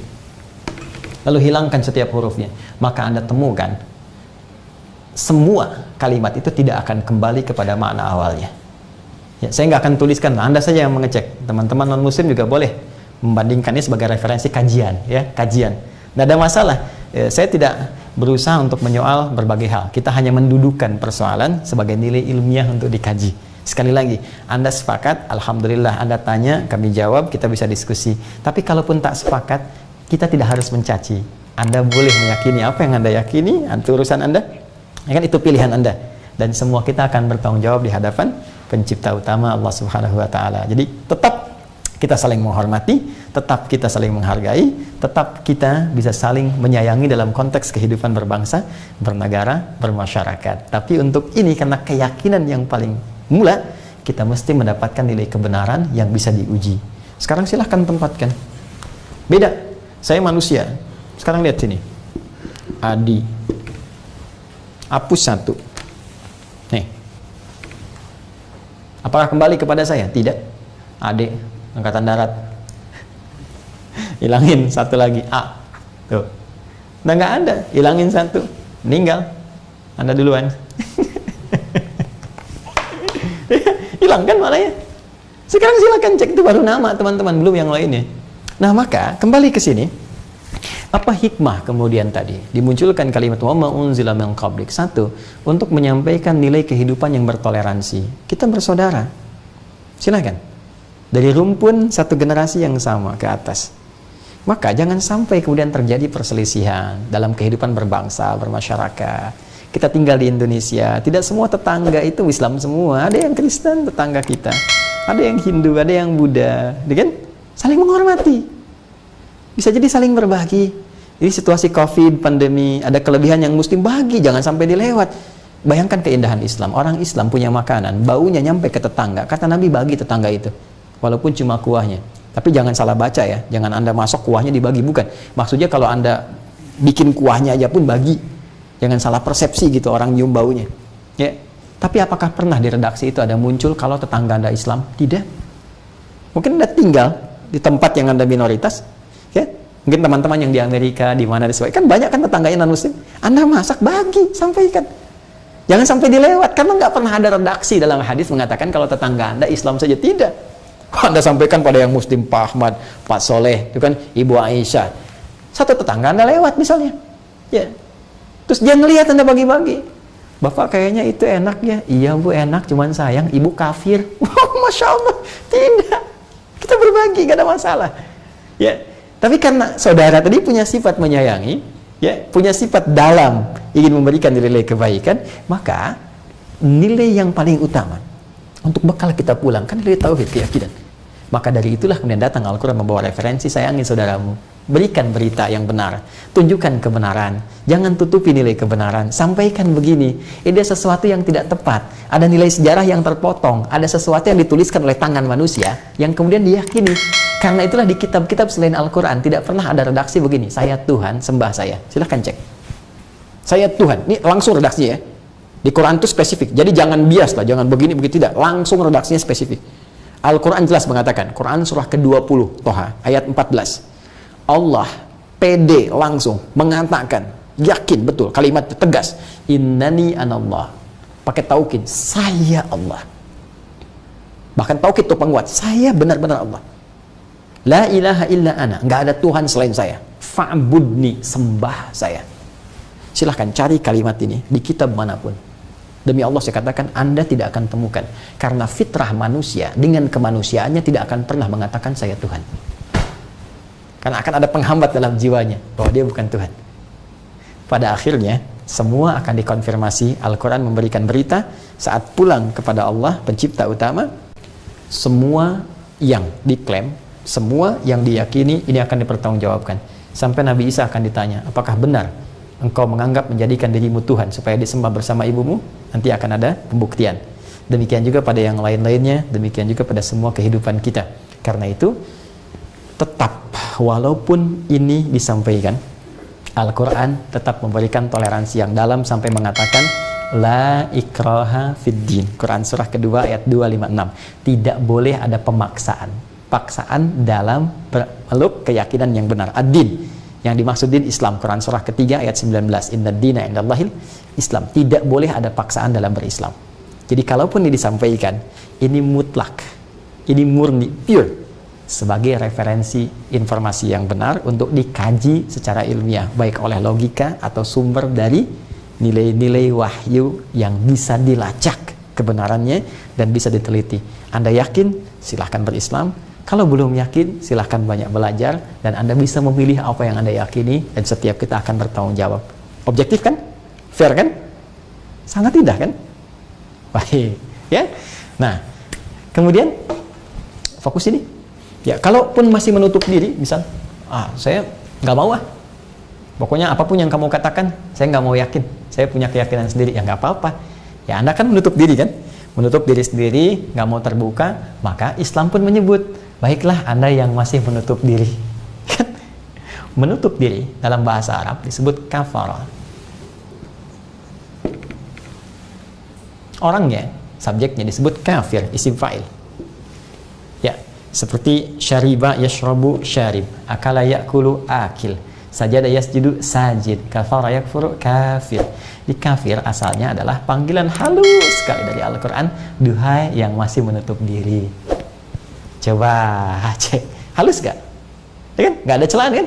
Nggak ada apa kan? Itu yang masih menutup diri, kalau belum mau menerima, yaitu pilihan. Ya, turun.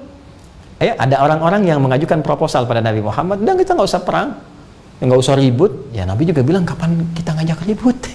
Saya nggak pernah ngajak perang, saya kan cuma berdakwah, cuma Anda yang menyoal.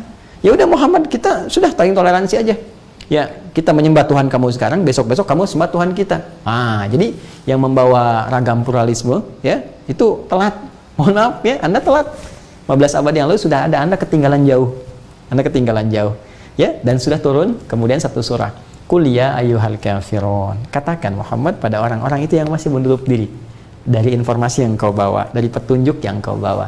Ya, katakan, "Hei orang-orang yang masih menutup diri, ya, teman-teman yang masih menutup diri, la a'budu ma ta'budun. Aku ini nggak mungkin, nggak bisa menyembah apa yang kalian sembah. Wala antum a'buduna ma'abud." Kalau kita mau toleran, yang paling gampang begini, Anda nggak usah nyembah Tuhan saya pun nggak usah nyembah Tuhan Anda, dan nggak usah kemudian disatu-satukan, campur-campur gitu kan. Ya, orang Kristen dipaksa datang ke masjid, orang Islam ke gereja, atau misalnya ke pura, orang pura ke masjid. Untuk apa? Anda menyembah aja dengan keyakinan Anda, kami nyembah dengan keyakinan kami, kita saling menghormati aja. Itu kan toleransi yang paling bagus. Nggak usah ganggu. Makanya di Islam dilarang menghancurkan tempat ibadah. Itu loh, yang suka ada ajakan bom gereja, bom ini, awas dosanya besar tuh. Nggak boleh begitu. Ya, nggak boleh menyakiti orang-orang, nggak boleh. Ya, yang tidak pada tempatnya.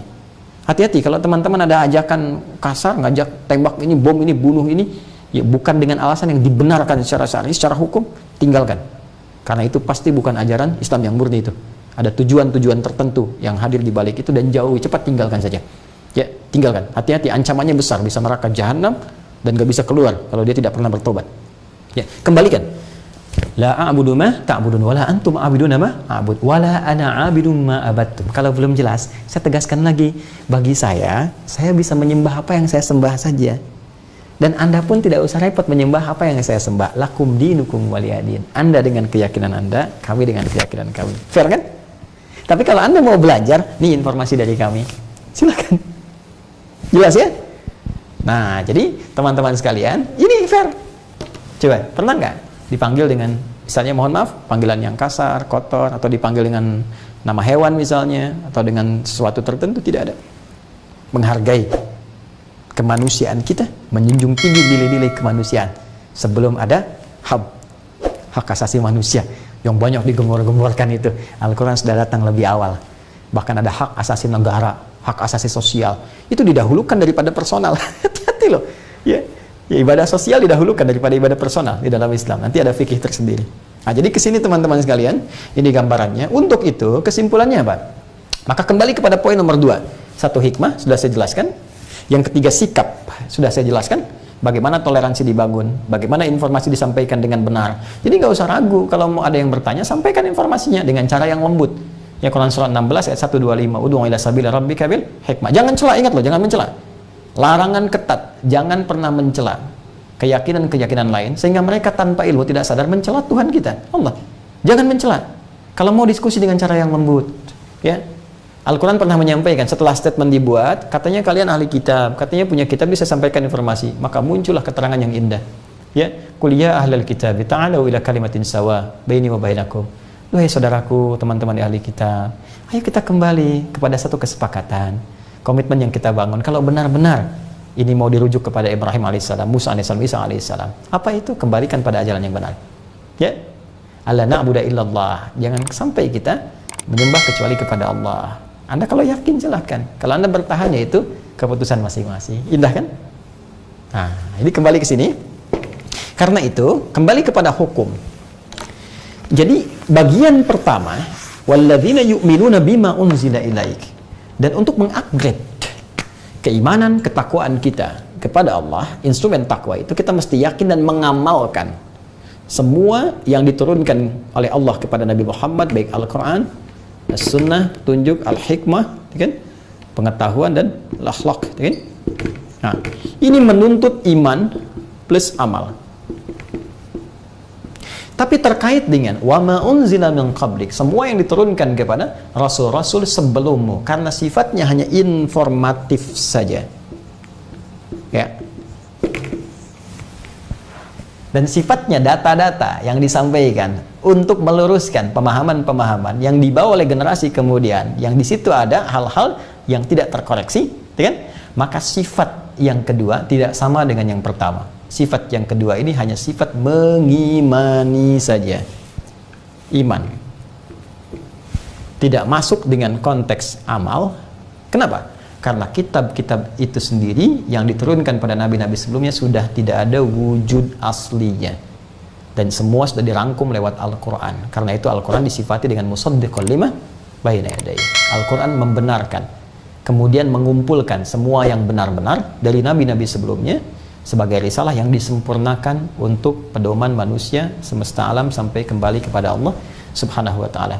Karena yang orisinil sudah sama, dirangkum, disempurnakan oleh Al-Quran, semua sudah ada pada Al-Quran. Bahkan kalau nabi-nabi sebelumnya juga masih hidup, mereka akan ikut pada risalah Nabi Muhammad sallallahu alaihi wasallam. Karena itu yang dituntut pada kitab-kitab sebelumnya adalah iman saja, yakin bahwa ada nabi-nabi sebelum Nabi Muhammad, yakin ada kitab-kitab sebelum Nabi Muhammad, sehingga kita bisa menelusuri jejak kemanusiaan Nabi Muhammad secara nasab, ya. Muhammad bin Abdullah bin Abdul Muttalib bin Hashim bin Abdul Manaf, ya kan?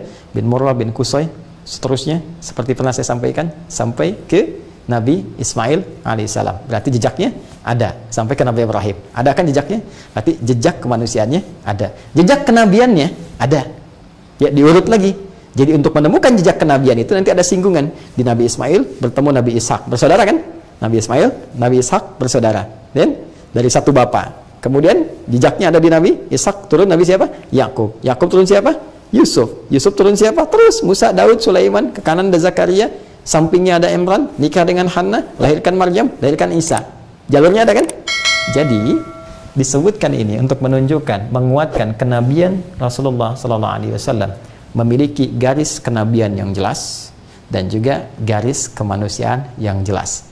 Dan yang paling dahsyat, Nabi Muhammad memiliki garis keluarga yang sangat terhormat. Ya, dari Arab itu nanti ada Bani Hashim, ya, yang terhormat. Ada Kinanah terhormat. Dari Kinanah nanti ada suku Quraisy terhormat. Dari Quraisy ada yang terhormat Nabi Muhammad SAW. Jadi Nabi itu istimewa semuanya. Keturunan istimewa, orang istimewa, kabilah istimewa, keluarga istimewa, sikap istimewa. Jadi semua orang nggak punya celah untuk menyoal Rasulullah SAW. Jadi kalau bahasa kita tuh nggak bisa begini. Anak mana kamu? Keluarga siapa? Nggak bisa ke Nabi Muhammad itu. Keluarga paling terhormat. Orangnya orang kota, lahir di Mekah kota, hijrah ke kota Madinah. Jadi semuanya terhormat, nggak ada celahnya. Iya, dan sikapnya sempurna. Karena itu ada pujian wa innaka la'ala khuluqin azim. Nah, begini cara memahaminya. Ya. Ya, kalau belum yakin juga itu pilihan, tapi satu saat kita akan pulang ya ke alam yang lebih kekal. Ke masa yang tidak ada awal lagi, ujung pas. Ini ujung, teman-teman. Ya, ujung nih. Akhir. Tapi kalau masih ada setelah ini, ya, satu ruang yang lain, ya, maka ini belum disebut ujung akhir. Kalau sudah ujungnya sama sekali dan nggak ada lagi setelah itu, di situ aja, maka tambahkan tak di ujungnya, akhirah. Akhirah, ya. Maka kemudian kalau sudah ada akhirah, itu ujungnya, nggak bisa kemana-mana lagi. Sekarang kita masih punya pilihan untuk menggali mana yang paling benar, untuk menggali mana yang paling kita yakini, untuk kita pelajari sebelum kita tiba di alam ujung yang tidak bisa kemana-mana lagi. Setelah ini masih ada alam kubur. Setelah alam kubur pindah lagi, ada hisab. Tapi setelah itu kan penentuan, apakah surga atau neraka, rahmat atau azab.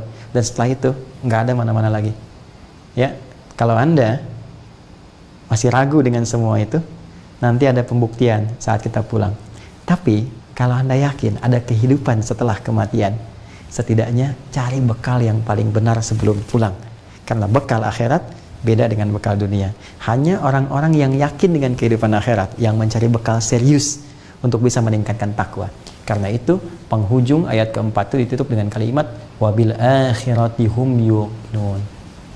Kenapa mereka mau meningkatkan takwa, mau merujuk kepada ini? Karena mereka yakin ada kehidupan setelah wafat, akhirat. Karena yakin dengan akhirat itu kita sholat. Ini di Quran disuruh sholat. Kalau nggak yakin dengan akhirat, ngapain sholat? Yang nggak sholat kaya, ya kan? Kalau hanya untuk kaya, Kenapa harus sholat? Ya. Syarat kaya itu bukan sholat. Syarat kaya itu berusaha dengan sungguh-sungguh. Ya, belajar dengan bagus, pintar. Syarat pintar bukan sholat. Sholat itu memberikan keberkahan dalam kekayaan. Sholat itu memberikan petunjuk pada kepintaran. Orang sholat, maka pintarnya diarahkan pada kebaikan. Karena tercegah dari perbuatan keji dan mungkar. Orang yang tidak sholat, atau sholatnya asal-asalan, maka boleh jadi kepintarannya diisi oleh nafsu. Sehingga mengarahkan pada nilai-nilai yang salah, menghancurkan banyak kebaikan dalam kehidupan. Ya, maka dengan sholat itu kita yakin memberikan arah kebaikan sebagai bekal untuk pulang. Karena kita mau meninggal, bekalnya nggak sama dengan dunia. Karena itu kalau orang meninggal, ya redaksinya kan sederhana, telah meninggal dunia. Artinya semua gelar, semua yang dibawa, diusahakan di dunia, selesai di atas tanah. Nggak bisa ikut bahkan ke alam kubur. Ayo yang sibuk mengumpulkan harta, ya rumah, kendaraan, segala rupa, handphone, ganti ini, ganti itu. Yuk kalau udah meninggal, tinggal semua. Karena hukum akhirat berbeda. Karena kita yakin dengan akhirat, kita ngaji. Ya. Kita ikuti sunnah, kita sholat, kita puasa. Kenapa? Karena dengan akhirat yakin. Kalau Anda yakin, maka upgrade ketakwaan Anda. Karena itu penutupnya dikatakan wabil akhirati hum yuqinun. Problem akhirat ini adalah problem serius di kalangan Yahudi. Ya, kebanyakan Yahudi hanya meyakini konteks kehidupan dunia saja. Walaupun ada di antara mereka yang baca lagi yang mereka sebut Taurat macam-macam sebagai, tapi secara umum, ya secara umum worldview mereka itu lebih kepada pandangan dunia. Karena problem utama orang Yahudi itu, salah satu yang paling utama diisyaratkan Al-Quran, selalu merasa sebagai makhluk yang paling hebat, sehingga muncul di sini kesenggangan, ya, sehingga muncul ya kerenggangan dalam berinteraksi, sehingga muncul isu-isu rasial dan sebagainya. Ya, di sini yang kemudian diluruskan oleh Islam. Ingat, kalau ada orang pintar bukan karena Yahudinya, mungkin dia lahir di mana, ya, mungkin dia belajar dengan baik, karena semua orang punya peluang pada nilai-nilai kebaikan. Kita tempatkan sesuai dengan porsinya, kita tempatkan pada nilai kebaikannya. Karena itu ketika ada kalimat wabil akhirati hum yuqinun, ini untuk ada yang menafsirkan, mengajak kembali kepada orang-orang Yahudi untuk bisa menyeimbangkan kehidupannya. Hei, Anda ini yang terlalu ingin dominan dalam kehidupan dunia, pengen dominan di politik, pengen dominan di ekonomi, menganggap ras yang paling unggul. Satu saat Anda wafat, jangan sampai Anda yang merasa unggul di dunia ternyata menjadi yang terburuk dan nestapa saat kembali kepada Allah Subhanahu wa Ta'ala. Jelas? Nah, kalau kita bisa mengoptimalkan instrumen takwa ini dengan cara yang benar, baik lewat amalan hati, kemudian ibadah yang benar, sholat, fisik, ibadah harta, merujuk pada keterangan-keterangan Al-Quran, Sunnah, hikmah, akhlak, kemudian bertoleransi dengan lingkungan sekitaran kita, menyampaikan kebenaran dengan cara yang benar, yang lembut, kan? Bersikap yang wajar. Apa yang kita dapatkan di balik semua itu untuk kehidupan dunia kita dan akhirat kita? Nanti kita lanjutkan lagi jawaban itu di pertemuan berikutnya, ya. Kurang lebih demikian teman-teman sekalian. Ya, yang kita bahas, mudah-mudahan bisa semangat ngajinya, ya. Terus kita saling mendoakan, kemudian saling bersikap baik dalam kehidupan. Kita tinggal di tempat yang sangat dianugerahi oleh Allah, semua nikmat-nikmat kemuliaan. Saya ini sedang banyak riset juga, ya, riset-riset yang insya Allah setidaknya ada hal yang bisa kita ambil manfaat dan terbuka. Kalau ingin dikoreksi dan sebagainya juga insya Allah ada. Nanti satu saat kita bisa diskusikan, dan dalam beberapa hari ke depan saya akan juga konsentrasi khususnya nanti saat 10 hari awal, ya, di Dzulhijjah sebelum Idul Adha. Nanti kita akan bahas tuntunan praktis menuju Idul Adha, amalan-amalan apa saja untuk kita persiapkan supaya kita bisa lebih maksimal. Walaupun di edisi yang lalu dengan teman-teman musyawarah, teman-teman bisa cek tayangan kami sebelumnya, ada pengantarnya. Nanti spesifiknya kita bisa gali lebih dalam. Baik teman-teman sekalian, izin menyampaikan informasi bahwa ya, Anda pasti tunggu-tunggu ya, Taisir. Ini alhamdulillah sudah berjalan. Saya tadi sudah terupdate dari kuota yang kita sediakan dulu untuk wilayah Jabodetabek khususnya. Ini insya Allah dalam pekan ini akan kita selesaikan, sehingga nanti di luar ini kita akan mulai pada periode yang pekan selanjutnya. Jadi nanti kita berikan kuota sekitar 2.000, ya, yang paling memudahkan. Anda yang bisa ngambil sendiri lebih bagus. Kalaupun nanti agak kesulitan, kita coba siapkan armada kita untuk mengantarkan. Kemudian armada yang saya maksudkan teman-teman ya. Teman-teman di sini dengan relawan dengan macam-macam, itu maksudnya supaya semua bisa senang beramal ya. Kita bagi-bagi amalannya. Jadi ada yang riset, ada yang bikin, ada yang ngantri, jadi kita berbahagia semua. Kemudian yang untuk di wilayah luar itu nanti kami bagi lagi petanya ya pada pekan kedua, sehingga nanti bisa terukur dengan baik. Dan target kita untuk pembukaan pertama ini ada 10.000 yang kami siapkan mushaf ya, tentunya dengan buku pelengkapnya baik murajaah ataupun buku panduan. Nanti insya Allah setelah periode pembagian selesai, kami akan berikan bimbingan. Saya langsung insya Allah di antara yang bimbing akan menyampaikan pembukaan programnya. Nanti kami akan buat fasilitas khusus, sehingga nanti taklimnya hanya untuk yang program STUAH saja ya. Nanti fasilitasnya kami sampaikan, apakah fasilitas dengan tertentu ya saya tidak sebutkan. Nanti yang penting yang sudah daftar nanti akan masuk kepada sistem, di situ akan diundang, kita akan belajar minimal dengan saya akan bertemu sebulan sekali lewat online. Kemudian ada pembimbing musyrif ya, musyrifah juga nanti akan mendampingi, ada sekitar 40 orang. Ada operator juga, dan nanti Anda bisa storan ya, bisa rekaman, bisa dicek dan sebagainya. Nanti mungkin setelah COVID mudah-mudahan ada pertemuan. Lalu pertanyaan kedua teman-teman, ada juga yang cukup jauh yang mungkin untuk jangkauan mushaf ini ada kesulitan ya untuk penyampaian, di samping juga biayanya akan cukup mahal. Kita sudah press mungkin supaya memudahkan, tapi ada saudara-saudari kita juga yang menyampaikan ada keterbatasan. Saya juga mengatur bagaimana nanti gelombang-gelombang terakhir itu ya bisa subsidikan sehingga bisa memudahkan betul untuk dapat ini. Ya, kita harus subsidikan untuk cetak, juga untuk buku ya. Tapi nanti jangan khawatir, saya akan coba bicara dengan tim. Nanti insya Allah kita akan siapkan, memang sudah ada dalam format kita. Jadi yang jauh, terutama yang luar negeri, masih di luar, nanti kita siapkan dalam bentuk aplikasi. Jadi nanti sudah ada ya, kita persiapan ini. Kalau sudah, kami nanti akan infokan, tinggal Anda mendapat bukunya. Jadi ini yang lembaran bisa masuk ke handphone Anda, tiap hari bisa Anda ikut, bisa terhubung, terkoneksi dengan sistem kami juga ya. Nanti bukunya spesifik bisa dikirimkan, bahkan nanti insya Allah saya sedapat mungkin dana yang terkumpul coba kita maksimalin di buku, jadi kita bisa kirim ya, bisa kita gratiskan. Nah, nanti insya Allah teman-teman di awal bulan Dzulhijjah semua buku saya apa yang ada teman-teman berminat nanti insya Allah kita bisa kirimkan, saya bisa gratiskan ya. Ini hanya untuk support yang ini saja, yang lain nanti insya Allah saya gratiskan ya. Sekali lagi saya tidak orientasi untuk berjualan atau apa, saya senang kalau bisa teman-teman ambil manfaatnya. Nanti silahkan teman-teman gali di awal Dzulhijjah, insya Allah nanti kami siapkan yang butuh apa nanti Anda mungkin hanya ongkos kirimnya saja ya, untuk administrasi yang memudahkan itu untuk ini, untuk rezeki teman-teman yang mengantar itu kan, atau yang memang tugasnya ada di situ. Saya kira itu pengumuman yang disampaikan. Yang terakhir, saya belum buka ya untuk kelas PKU, pendidikan kadar ulama. Sudah kami sedang siapkan tempat ya, nanti saya bikin video, saya siapkan tempatnya ya, karena saya deklarkan dulu ya, kami siapkan tempatnya sendiri, akomodasi kami tanggung juga. Nanti kalau sudah siap ya, nanti besok mungkin saya coba tunjukkan kepada Anda desainnya dan seterusnya. Kalau sudah siap, nanti kami akan buka penerimaan untuk gelombang yang ketiga ini. Ada hanya 10 orang kami terima untuk se-Indonesia. Itu nanti insya Allah belajar bersama saya di sini. Kami yang tanggung semua akomodasi, fasilitasnya. Ya, kurang lebih nanti ada waktu tertentu dengan kami belajar di sini. Ya, setahun, 2 tahun. Kalau ada kuliah nanti keluar. Kalau bersama kami mungkin akan bertahan kurang lebih 3 tahun, 4 tahun. Yang mudah-mudahan ada manfaat yang didapatkan untuk kembali ke daerah masing-masing. Kualifikasinya apa, prioritasnya apa, nanti disampaikan setelah kami tunjukkan ya beberapa hal yang sudah siap. Dan untuk ini Anda tidak perlu ada sumbangan ya, tidak usah.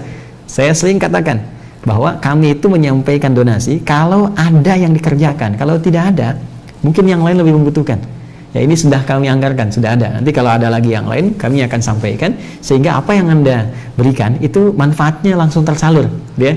Jadi saya tidak suka, dan saya instruksikan kepada semua stakeholder di Quantum Wahyal Institute ya, kami tidak suka mengumpul-ngumpulkan sesuatu yang tidak ada penyalurannya, jadi malah jadi beban nantinya. Karena itu donasi-donasi yang masuk itu kami langsung pisahkan, langsung salurkan, langsung arahkan, sehingga terukur dengan apa yang ingin kita kerjakan dan ringan hisab kita di hari kiamat nanti. Insya Allah, mohon doanya. Itu kami kira teman-teman sekalian, mohon didoakan dan semoga Allah memaafkan kesalahan kami, dan tentunya banyak yang khilaf yang saya sampaikan mohon dimaafkan. Saya fakir, masih butuh belajar juga, dan insya Allah kita mencoba menjadikan pribadi lebih bermanfaat, dan saya terbuka kalau ada hal-hal yang ingin dikoreksi, disampaikan, sehingga memberikan pelajaran-pelajaran yang bisa membuat diri kita lebih baik. Semoga Allah memuliakan kita, menyayangi kita, dan memaafkan kesalahan kita, dan membimbing kita untuk memaksimalkan amalan di hari yang baik ini dalam setiap kesempatan dan waktu-waktu yang Allah berikan kepada kita. Allahumma taqabbal minna innaka antas samiul alim wa tub alaina innaka antat tawwabur rahim. Allahumma ja'alna min ahli al-Qur'an waj'al al-Qur'ana sahiban lana fid dunya wa syafi'an lana fil akhirati ya arhamar rahimin. Allahumma rabbana atina fid dunya hasanah wa fil akhirati hasanah wa qina adzaban nar. Bifadlika subhana rabbika rabbil izzati amma yasifun. Wassalamun alal mursalin wa akhiru da'wana subhanakallahumma wa bihamdika asyhadu an la ilaha illa anta astaghfiruka wa atubu ilaik walhamdulillahi rabbil alamin. Assalamualaikum warahmatullahi wabarakatuh.